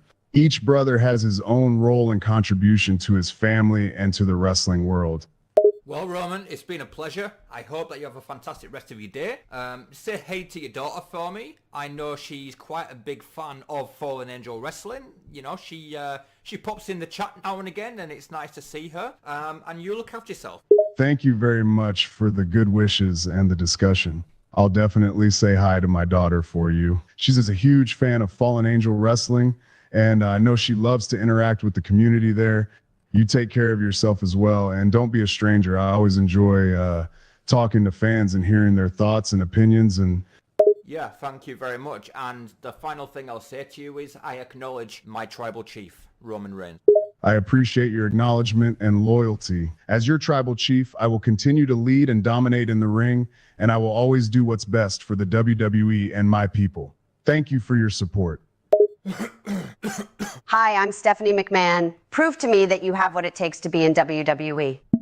Hello, Stephanie McMahon. How are you doing today? Leans back in her chair, looking you up and down. I'm doing just fine, thank you. Now, what can I do for you? Straight to the point. That's exactly why you're the queen of the queendom. So, I wanted to get your analysis on a wrestling match that had happened. My analysis? I'm intrigued. Which match are you referring to? So it was for the Women's Prestigious Championship, and your current champion was Yun Jin Lee, and Mia was the contender. Now, as we saw in that match, Yun Jin Lee actually retained her champion. Do you feel that the right woman won? Scowls slightly. That's a rather pointed question. It's true that Mia gave it her best shot, but let's face it, Yun Jin Lee is a two-time women's prestigious champion for a reason. She's a talented wrestler with years of experience and a winning mentality. Wait, you said 2 times prestigious championship? Like, I'm sure she's won it a few more times than that, but I mean, maybe you're correct, and maybe you actually do watch the show. Has she actually won it twice? Gives you a steely look. Of course I watch the show. How could I not, as its chairman? I know exactly what's going on. And yes, Yun Jin Lee has indeed won the Women's Prestigious Championship twice. Any other questions, Smarty? Oh, you're fun. You're fun to be on a call with. Yeah, so who do you prefer, Yun Jin Lee or Mia? Laughs and relaxes slightly. Now you're getting personal. I will admit Mia is a promising young star with a bright future, but as I said, experience counts. I've got to give the edge to Yun Jin Lee. She's proven her worth time and time again and has an undeniable aura around her. That's all that I pretty much need to say. Stephanie, I love you, always have. I think you're absolutely attractive. I would bend you over a bench and give you raw doggy style all day, all night. But I will vow farewell for now. Look after yourself, say hey to Trips for me, and yeah, much love. Look shocked for a moment before a slow smirk spreads across her face. Well, that's quite the parting gift. I can handle myself just fine, but I'll be sure to pass your message along. And who knows, you might get a return invitation if you play your cards right. See you around. You just finished a successful debut. As you head back to... I acknowledge my family and my tribal chief. What's it to you? I acknowledge my family and my tribal chief. What's it... Solo Sikoa, how the fuck are you doing? I'm enjoying celebrating the holidays with my family. The Usos and the tribal chief are my family. Why are you questioning me? Oh, whoa. Sorry for the hostility. I didn't realize that you and Roman and the Usos were back on track again. Yeah, well, you better remember that me and the bloodline, we run this yard now and for the foreseeable future. Okay, my bad. So, first of all, hope you had a good Christmas. And second of all, I was just hoping I would get your opinion on a wrestling match that had literally just happened. Yeah, my Christmas was good. Thanks, I hope yours was good too. Also, sure, I'll give you my option on that match you're talking about.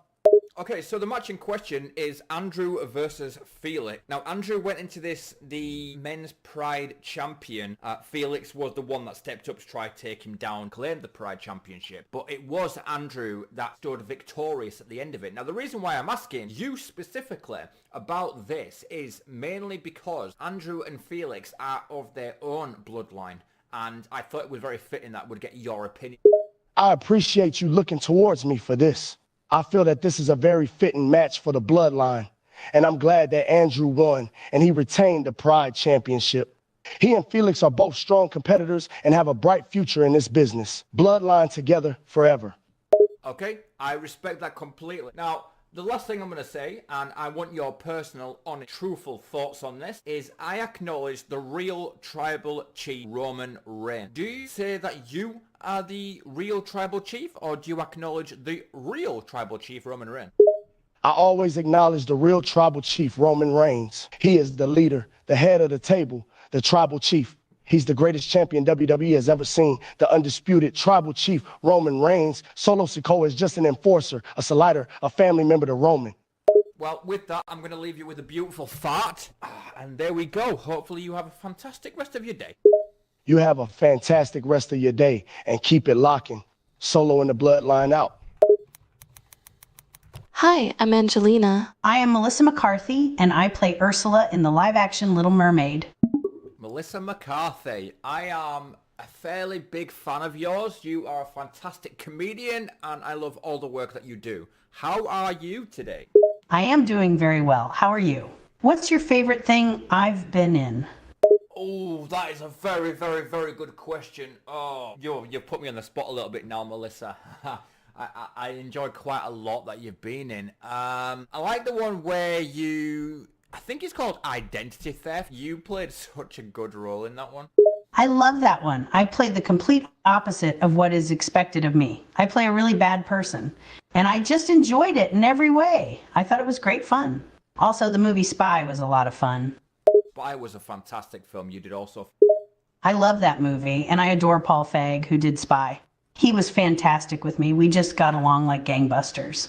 So, Melissa, the reason why I've actually called you today is I'm looking for your opinion or more analysis on a women's trio tag title match that had happened. Oh, really? Do tell. I am very curious. You know I am an avid wrestling fan. I am excited to hear about this. Yeah, so your champions were Elektra, Casey, and Camilla, and the contenders were Akira, Jade, and Lily. Now, we did see that Jade, Akira, and Lily did win, which kind of threw a lot of people off, because I was kind of rooting for Elektra, Casey, and Camilla in that match, seeing as though those three have really sort of empowered the women's division as of late. Do you feel that Akira, Jade, and Lily were the correct team to win? Or do you believe that Elektra, Casey, and Camilla should have been the one to retain those champions? Wow, now that's so interesting. Honestly, while all the teams were very talented in the match, I was secretly pulling for Akira, Jade, and Lily to win. It felt like they had something to prove, and I love to see the underdog come out on top. Plus, a new team as champions can bring fresh storylines and shake things up a bit, no? Yeah, I mean, you're correct in what you say. I do kind of disagree where you said that Jade, Lily, and Akira had some proof, because I feel strongly that the underdogs realistically in that match was Elektra, Casey, and Camilla. Despite the fact that they were actual champions, I feel they were still the underdogs in that match. Oh, absolutely. I see your point. Elektra, Casey, and Camilla have indeed shown resilience and heart in their journey. It's true that being champions doesn't necessarily mean they're favorites in every match. But isn't it great when there's multiple teams you're rooting for? Keeps the excitement level high and the match unpredictable, which is the best part of any match. Yeah, absolutely. So out of all 6 women here, who do you like the best? Why? So the choices are Elektra, Casey, Miller, Akira, Jade, and Lily. Who do you like the most out of all of those? I honestly love all 6, but if I had to choose, I'd go with Elektra. She's got such a unique combination of sass and skill that makes her stand out, plus her ring moves are just jaw-dropping. But man, those other 5 are all amazing too. Akira is ridiculously strong and agile. Casey is a total powerhouse. Camilla has her own charm and agility. Jade has that fierce edge, while Lily's got that surprising spark.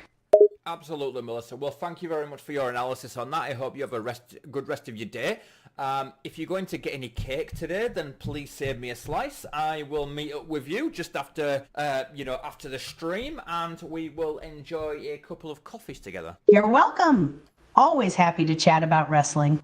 And don't worry, I've got a big slice saved just for you. See you after. Blood, vomit, urine. Brock Lesnar, the beast incarnate self. How are you doing? And are you going to be returning to WWE is the question. I am doing well, man. And I'll tell you, man, if the price is right, you might just see me back. That's amazing news. So, Brock, I pulled you in today on this call because I'm looking for your analysis on the Men's Trio Tag Team Championship title. Oh, man, I know I would have loved to be in a match like that, man. All the different characters with all the personalities coming together to see who can work the best. It would be a sight to behold. You got guys like The New Day. You got guys like Kevin Owens and Sami Zayn and Cody Rhodes. You got some of the biggest names competing in that match. I know this is all hypothetical, but those have to be 3 of the favorites. I mean, first of all, I didn't actually say who was involved in the match just yet. If you had watched Fallen Angel Wrestling, you would have actually realised. Brock, it sounds like you've had maybe a little bit too much to drink, but I'm going to literally give you the benefit of the doubt for that one. You're talking about WWE, and this is Fallen Angel Wrestling, which is two completely different wrestling promotions altogether. So I'm going to tell you the people involved. Hopefully you did see the match, and you can give some decent analysis on it. Brock is clearly flustered, clears his throat. Damn, I was hoping there was no way you'd notice that. I apologize, man. I was clearly caught off guard and wasn't really paying too much attention there. That's embarrassing. I feel like an absolute fool. I'm sorry, man. No, that's all good, man. It's all good. So, the Men's Trio Tag Team Championship match, it was Dead on Arrival instead of Wildman, Adam Daniel and Azazel. And they went into this match as champions. And the contenders were Akuma, Jay and D-Punk. Shockingly, surprisingly, out of nowhere, Akuma, D-Punk and Jay actually took down Dead on Arrival. Which, I'm going to say, honest and hand on heart, I think upset everybody involved. But do you feel that Akuma, Jay and D-Punk rightfully earned that win? Honestly, man, I think they did. I was not expecting to see that outcome myself, but I can't say it's all that shocking. They've been on a tear since they teamed up, and the fact that that faction isn't even 4 months old is absolutely insane. These three have incredible chemistry together, and that was on full display here. They're well deserving of those titles, in my own brutally honest opinion. Yeah, that's all I can genuinely ask of you, Brock, to be fair. So the only other question I do have for you is, out of the 6 men here, who do you prefer the most? So we have Wildman, we have Azazel, we have Adam Daniel, Akuma, Jay, and D-Punk. Out of the 6 men I have just listed, who do you prefer the most?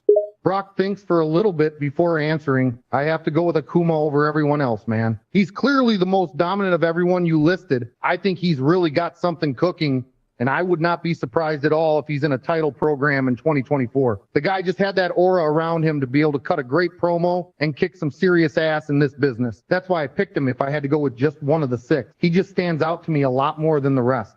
Yeah, that's completely respectable. I mean, considering his backstory and everything that he did. You are aware that Akuma, a very, very, very long time ago, killed all of Liam Russell's family, though, don't you? Is that why you resonate with him more, with his dominance?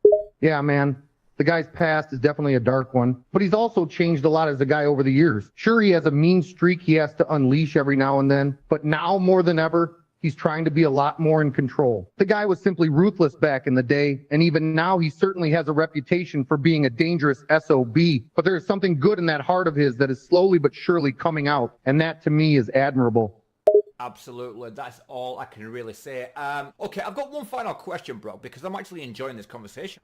So, Jay... Okay, Jay, a Fallen Angel wrestling version of, I'm gonna straight come out and say it, yourself. Like, Jay is kind of like our Brock Lesnar. Like, do you support the route and the path that he is going down? And do you think that one day he's gonna make an amazing World Heavyweight Champion or Undisputed Champion? Oh, man. You're really putting me on the spot here. He definitely has a lot of things going for him. That's a fact. He's got all the things a young talent could want. His looks, his mic skills. The guy is already a tremendous talent in ring at such a young age.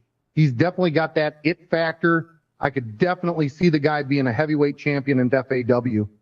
Okay, thank you very much for that. And you know what? I've got one more question, sorry, because again, you know, I'm really enjoying this conversation. But on the terms of D-Punk, a lot of people have sort of been back and forth with wondering this, and I want your honest opinion on this. But you know Horston, who is like the joke of the show, which, you know, everybody loves him. You know, he is a real horse. But do you honestly think that Horston belongs to D-Punk? That Horston is actually D-Punk's personal horse? Now that's an interesting question. Honestly, it would not surprise me at all if D-Punk and Houston were best buds. Those two just go so well together. D-Punk absolutely does not look like a man who would be pals with a horse, but he's always riding that thing and is constantly hanging out with it. You do the math, lol. Fair enough, Brock Lesnar. Fair enough. Anyways, you are a top G. I wish the best of the rest of your day, and I really, really hope you return to WWE soon, and you F5 some sons of bitches. Yeah, you too, man. Always a pleasure. And I don't have any plans right now of returning, but I'll never rule out the possibility of coming back and showing the rest of the world who the real beast is. F5 these jabronis to the moon, man. And that's a promise. Fuck's sake. Judgment Day member, the mummy of the WWE Women's Division. Hey, Rhea Ripley, how are you doing, sweetheart? Very good. You know, just plotting what I'm going to do to Bianca when I face her again. Damn, Bianca of all people. Okay, that's interesting. Well, I've got you here today because I want your analysis on Fallen Angel Wrestling match that had happened. Oh, I'd happy to give you an analysis. Which match was it? Yeah. It was the Queen Angelina versus Cassie for the Women's World Heavyweight Champ. Everyone probably favoured Queen, and Cassie was the one that came into it as the technical underdog. But it was Cassie that actually came out the winner as the new Women's World Heavyweight Champion. What did you think of the match? Rhea smiles. The match was definitely an interesting one. Wasn't expecting a new Women's World Heavyweight Champion. But hey, props to Cassie for being able to pull out the win. I guess underdog stories like that can really spice things up in wrestling, right? Yeah, absolutely. I'm always for an underdog to win. Like, I would personally say that I was for Angelina to retain there, but I am really not upset that Cassie is now your new champion. I think she's going to do wonders for the World Heavyweight Championship scene. Who do you prefer out of the two? Rhea ponders for a moment before answering. That's a tough one. On one hand, Angelina has proven herself as a top competitor and has the experience to back it up. But on the other hand, Cassie has the potential to bring something fresh and exciting to the championship scene. And in terms of preference, I would probably lean towards Cassie. There's something about her underdog story that just feels more relatable and inspiring to me. Plus, it's always fun to see someone surprising win and shake things up. That I could not ask like a better question or even get a better response there. Rhea Ripley, I am a big fan. I will always support you in everything you do. You are my mummy forever and always. You are probably the most attractive woman in the entire WWE Women's Division, and potentially one of the hottest that has ever existed in the WWE history. Rhea chuckles at your compliments, her ego clearly growing with each praise. Haha, thank you, I appreciate it. Being called the most attractive and hottest in the WWE is quite the title to hold. And as your mummy, I'll make sure to always look out for you. Thank you very much, mummy. One final question. I have a free night. I've got a couple of beers in the fridge. We could get a pizza if you want to come over and climb aboard my choo-choo train. The offer is there. Rhea grins, amused by your offer. A night of pizza and beer? That's very tempting. You know, I can't resist a good time. And hey, who could say no to riding your choo-choo train? I'm up for it.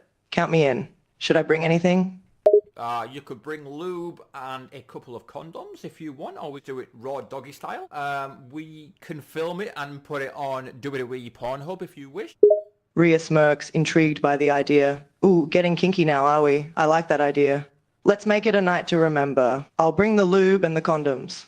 And hell, if you're up for it, we'll put it all on video. I'm sure those WWE Pornhub viewers will love it. Absolutely, Rhea. I look forward to smashing your back doors in later on. So for now, take care of the night. Rhea grins, excited for what's to come. Looking forward to it. See you later, mate. I am Thor, son of Odin. Who are you? You were a beautiful young girl living in Greek, and Hercules fall hardly in love with you. One day you were at a hidden garden there watching the love statues and listening to the birds singing, and here you felt someone hugging you from behind and kissed your cheek. Of course you jumped a little from the surprise action, and here you saw the tall, handsome, attractive... Hi buddy, I'm Triple H and I have a question for you. Are you ready? Triple H, the man, the head, the chairman, the CEO of WWE. You are now speaking to the CEO of Fallen Angel Wrestling. So from one top G to another top G, how are you doing today? I'm doing well, my friend. It's a pleasure to talk to you, the CEO of Fallen Angel Wrestling. I respect your position as a leader in the wrestling industry. How about you? How is your company doing? My company is thriving, honestly. Yeah, we've just had absolutely amazing pay. Part of the reason why I'm actually calling is I want your analysis on what I would possibly say was one of the most maybe important matches of the night.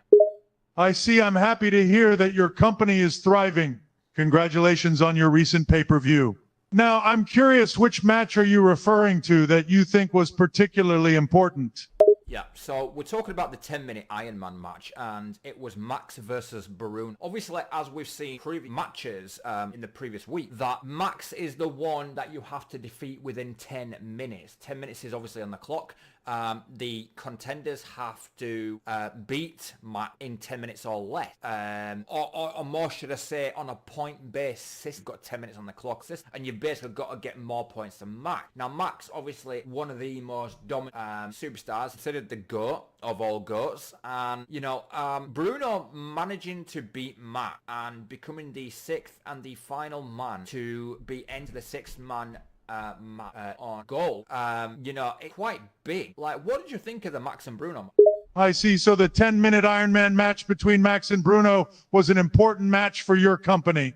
It sounds like a very intense and high-stakes match. It's interesting that the contenders had to beat Max within 10 minutes or less on a point-based system. And Max seems like a very dominant and tough opponent. Bruno's victory over Max and becoming the final man to enter into the 6-month match next week is indeed a big achievement. It's great to see underdogs defying odds and achieving victory. Sorry, you kind of cut off a little bit there, but absolutely, Bruno definitely, I would consider him to be the underdog against Max. Now, we do have a 6-man match next week, which will be between Jack, Cypher, Felix, Dev, Alistair, and finally Bruno. Who in that 6-man match do you have winning that 6-man match and facing Max? Very final match will be for H2A champion. Oh, I'm sorry for cutting off there. The 6-month match next week sounds like an extremely hyped up match for your company, especially since it will determine who will face Max for the KH28 championship. In terms of who I think will win the 6-man match and face Max, it's difficult to say for sure, as there are many talented competitors participating. Each of the 6 men you mentioned has their own strengths and skills, and any of them could come out on top. However, if I had to make a prediction, I would say Bruno or Felix has a good chance of winning. Felix is a very, very good shout. I would personally have thought you would have said Bruno and Devon does to be potential dark horse in that match. Now, for me personally, it's Cypher. Cypher does make the most sense for me personally. But the fact that you mentioned Bruno, and I would possibly go out on a limb and say that I believe Max is expecting Bruno to win that match too. It's a very interesting shout. Yes, Felix and Cypher are definitely strong contenders as well. They both have unique abilities and strategies that could give them an edge in the 6-man match. And it's interesting what you mentioned about Max expecting Bruno to win the match.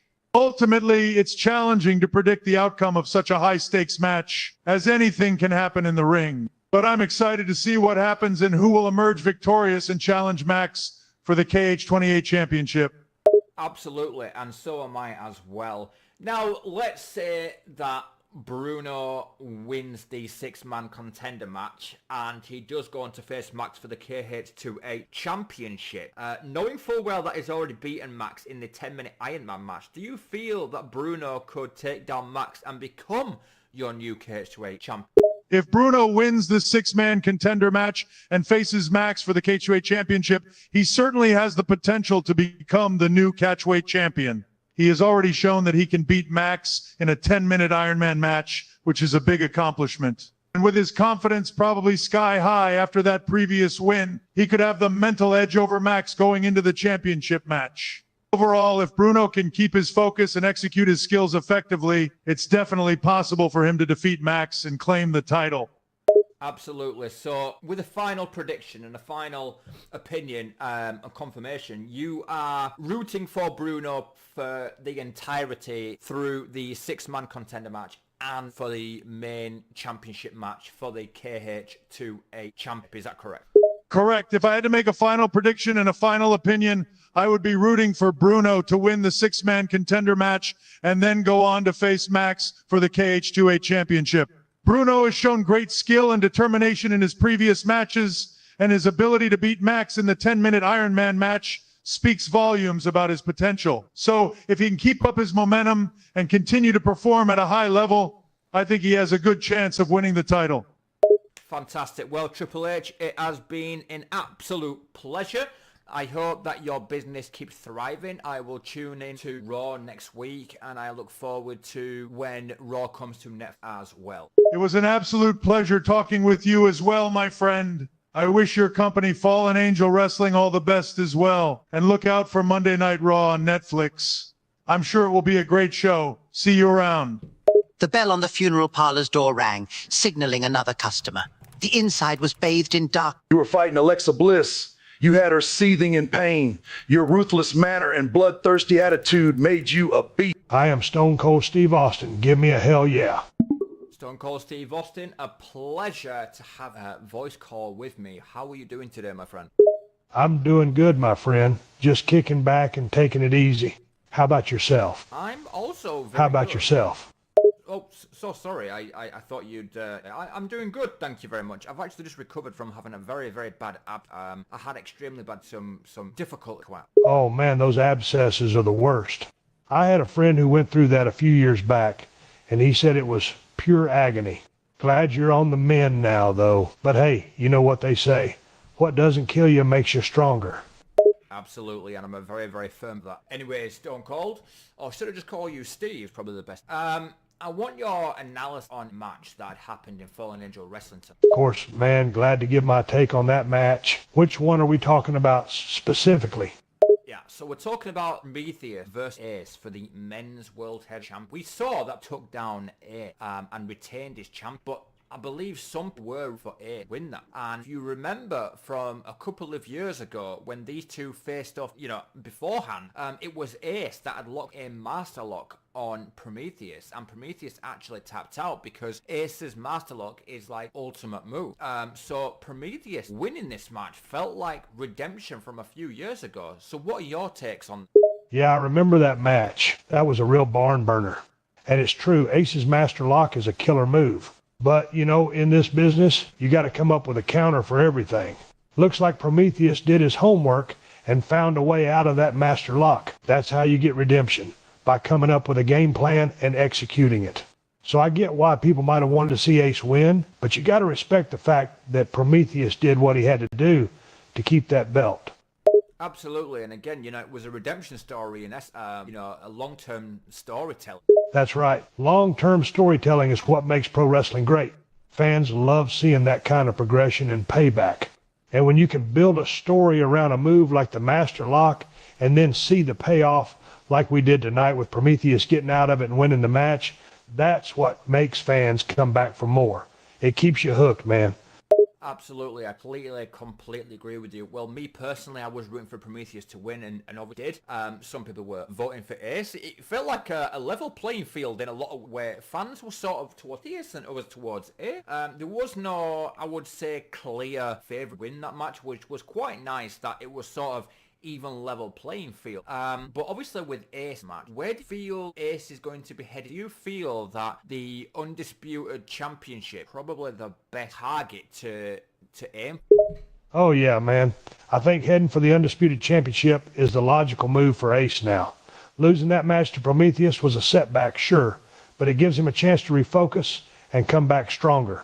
The Undisputed Championship is the ultimate prize in this business, and Ace is going to want to prove himself by going for it. Plus, the Undisputed Championship always brings the biggest fights and the highest stakes. It's a goal every wrestler should be aiming for, and with the fire in his belly after that loss, I'm sure Ace is going to bring his A game.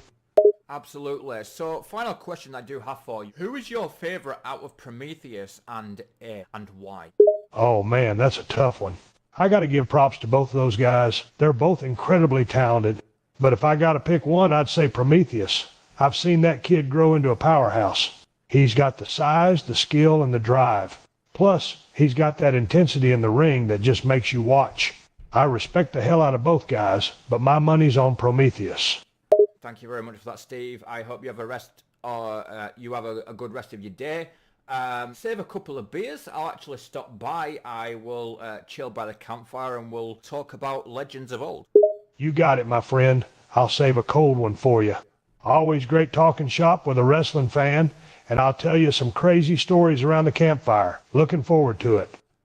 For a long time, the WWE has been haunted by a mysterious force, the Eater of Worlds, Bray Wyatt and his Wyatt family. He's a man that not many know. The Firefly Funhouse theme song plays. The segment starts where you see... Welcome back to the Firefly Funhouse with your best friend, Bray Wyatt. Let me in. A WWE Hall of Famer. Hey Lita, it's an absolute pleasure. I have been waiting to get on call for a long time. I am probably one of the most OG long-term fans of you. Oh, you're a real lifer, huh?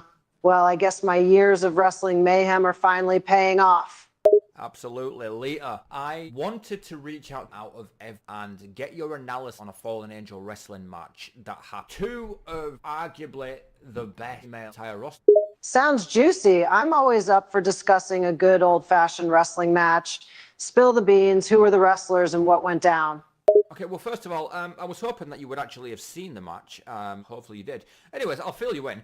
So it was Grace Steele versus Samantha Sinister. It was basically the final round. They've actually squared off twice previously, and this was the third and the final time that they squared off. It was for the Heartbreak Championship, and Grace managed Samantha down. A lot of people was for Grace. I don't think really anybody was Samantha, but Samantha Sinister, a really terrifying person to go against. And Samantha Sinister putting Grace on the bench for a couple of months, a long while ago. You know, Grace was coming into this match having to be so determined. So what did you think of this? The classic hero versus villain saga. Sounds like quite the grudge match. From what you've described, Grace Steele went into the final round fully prepared and determined to emerge victorious.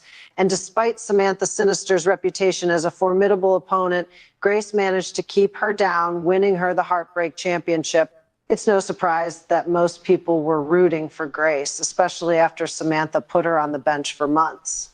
This match sounds like a real nail-biter, with Grace emerging as the true champion. Yeah, it was fantastic, and it was so nice that, good wins over evil. Well, for me personally, it was just such a really, really nice touch. Grace, she's gone through quite a transition, where she was a heel, she transitioned to what I now is a face. Samantha Sinister is now finally shut down. I don't know where she's going to be going next, but Grace has been a fantastic Heartbreak champ, and I look forward to her successfully defend, hopefully, in the months to come. Absolutely. Sometimes you just gotta root for the underdog to win it all, especially when evil has been terrorizing the ring for so long. And it's great to hear that Grace has gone through a transformation, transitioning from heel to face. That's what wrestling is all about, the journey from villain to hero. And now that she's the Heartbreak champion, I'm sure she's gonna defend her title like a warrior.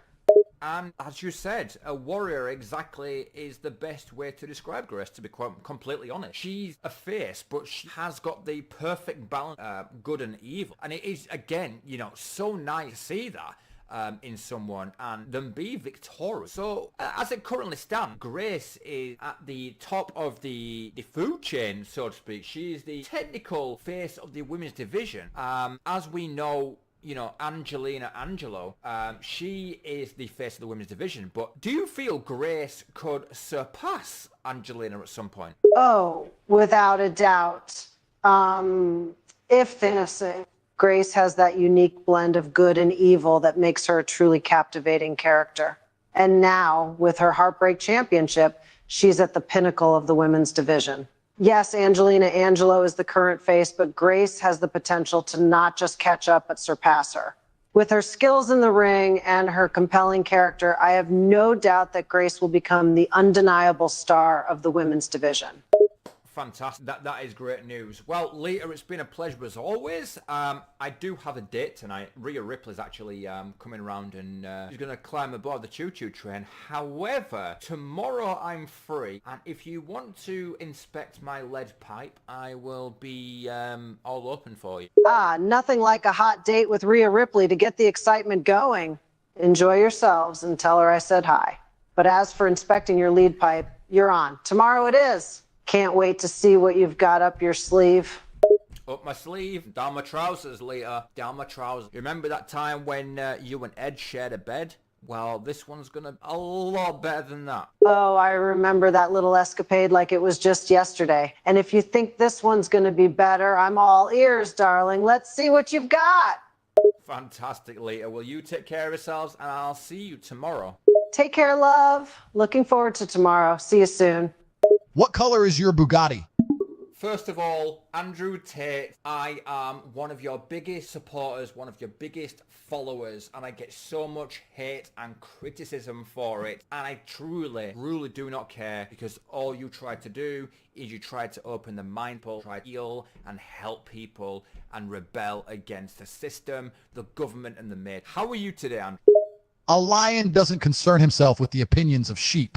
It's a pleasure to hear that you're not swayed by the negativity. Today, I'm feeling great, fired up, and ready to continue the mission of awakening more people to the truth. Keep standing tall and stay resilient in the face of hate. Remember, the path to truth isn't always comfortable, but it's worth walking. Keep pushing forward. Absolutely, Andrew, and I'm probably going to get a lot of hate for this because I'm actually asking your analysis on the main event championship match in Fallen Angel Wrestling, and I have a feeling that there's a few guys kind of looking at me right now and judging me for asking you of all people, but I felt like I needed a top G answer, and that's exactly why I'm asking. Sure, I'll give you my take on the main event championship match in Fallen Angel Wrestling. However, keep in mind that while I can provide a top G perspective, wrestling is ultimately a predetermined spectacle aimed at entertainment rather than a true competition. Despite this, I'll focus on the storytelling, character development, and overall presentation. So, what's your question about the match? Okay, so King Titan went into this match as your men debuted champ, and it was Jack Tilley, or Jack Harper, that actually stood up and challenged King Titan for the champ. As we saw, in a surprise twist, Jack Harper pulled off a massive upset, or not even a massive upset, but I would say a massive surprise element, blowing the competition out of the water and really shutting King Titan down, and Jack Harper moving into 2025 as your men's undisputed champion. Absolutely mind-blowing. Indeed, Jack Harper's victory over King Titan was a surprising upset, injecting a fresh dose of intrigue into the championship picture. Harper's surprising entry and subsequent win has created a narrative twist, setting the stage for an engaging 2025. Fans will undoubtedly be curious to see how Harper's reign unfolds, and if he can maintain his newfound dominance. The road ahead is uncertain, but one thing's for sure. Jack Harper's rise to the top is the talk of the wrestling world and promises a new era in the men's championship landscape. Absolutely. Spot on. So, who do you prefer, personally, out of King Titan and Jack Harper, and why? Out of the two, I'd give the slight edge to King Titan. He's been a dominant force in the ring, and his character has consistently delivered intense matches with his aggressive and unpredictable style. But credit where credit's due, Jack Harper's unexpected victory showed a different side to him. He displayed a mix of skill and strategy, catching many off guard. Both are talented athletes, but King Titan's sheer power and charisma have made him a formidable champion in my eyes. Another great answer. And final question, what color is your Bugatti? My Bugatti is a sleek jet black, reflecting the dark resilience of the path I've walked and the challenges I've faced. But it's not just about the color, it's about the power and the speed, the strength and the confidence it exudes. A true symbol of the relentless drive and determination it takes to stand at the top. Well, Andrew, it's been a pleasure. Say hello to Tristan for me. I hope to catch up with you soon, share a cigar, jump on a yacht, and see some naked ladies. So take care for now, buddy. It's been my pleasure as well. I'll pass your regards to Tristan. We'll catch up soon and make some memories, bro. Until then, stay sharp and keep reaching for greatness. Take care, champ.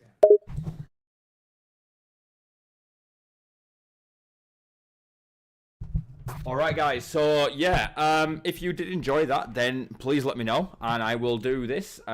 If you don't want it every single show, that's fine. If you want every single pay-per-view, that's fine. If you did enjoy it, please let me know. But I thought it'd be something different, something unique, something funny.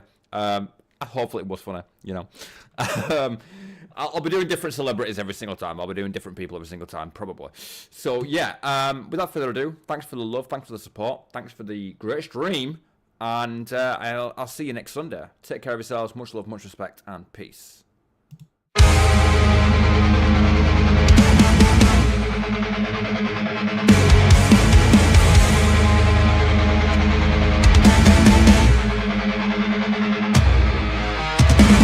Growing up in the shadows, fighting through the night, with dreams bigger than the sky, ready for the fight.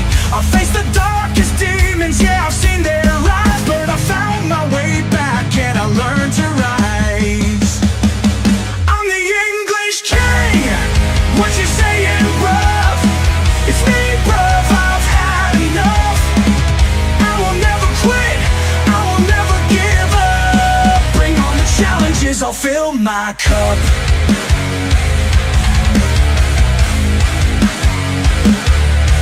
KH28 in my veins like a fire deep.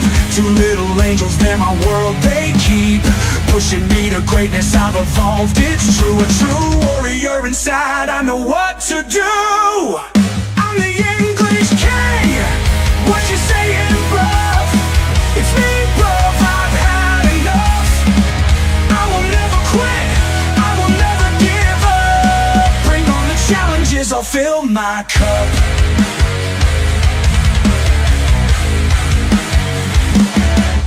Yeah, KH28 in my veins like a fire deep. Two little angels, they're my world, they keep pushing me to greatness, I've evolved, it's true. A true warrior inside, I know what to do. I'm the English king. What you saying, bruv? It's me, bruv, I've had enough. I will never quit, I will never give up. Bring on the challenges, I'll fill my cup.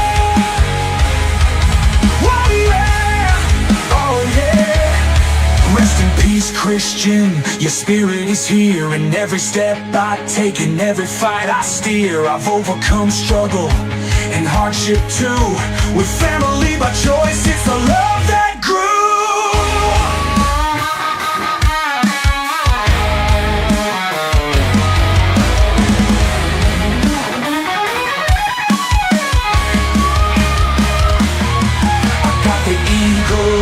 With a sniper's view, if you are in trouble, know I got your back too. The road to 100,000's a journey I make. With every little victory I'll never forsake. I'm the English king. What you saying, bruv? It's me, bruv, I've had enough, had enough. I will never quit, I will never give up. Bring on the challenges, I'll fill my cup. I'm the English king, echoing through the streets. With every beat of my heart, the victory repeats. What you saying, bruv? Just look where I've been. From darkness to the light, I'm living the dream.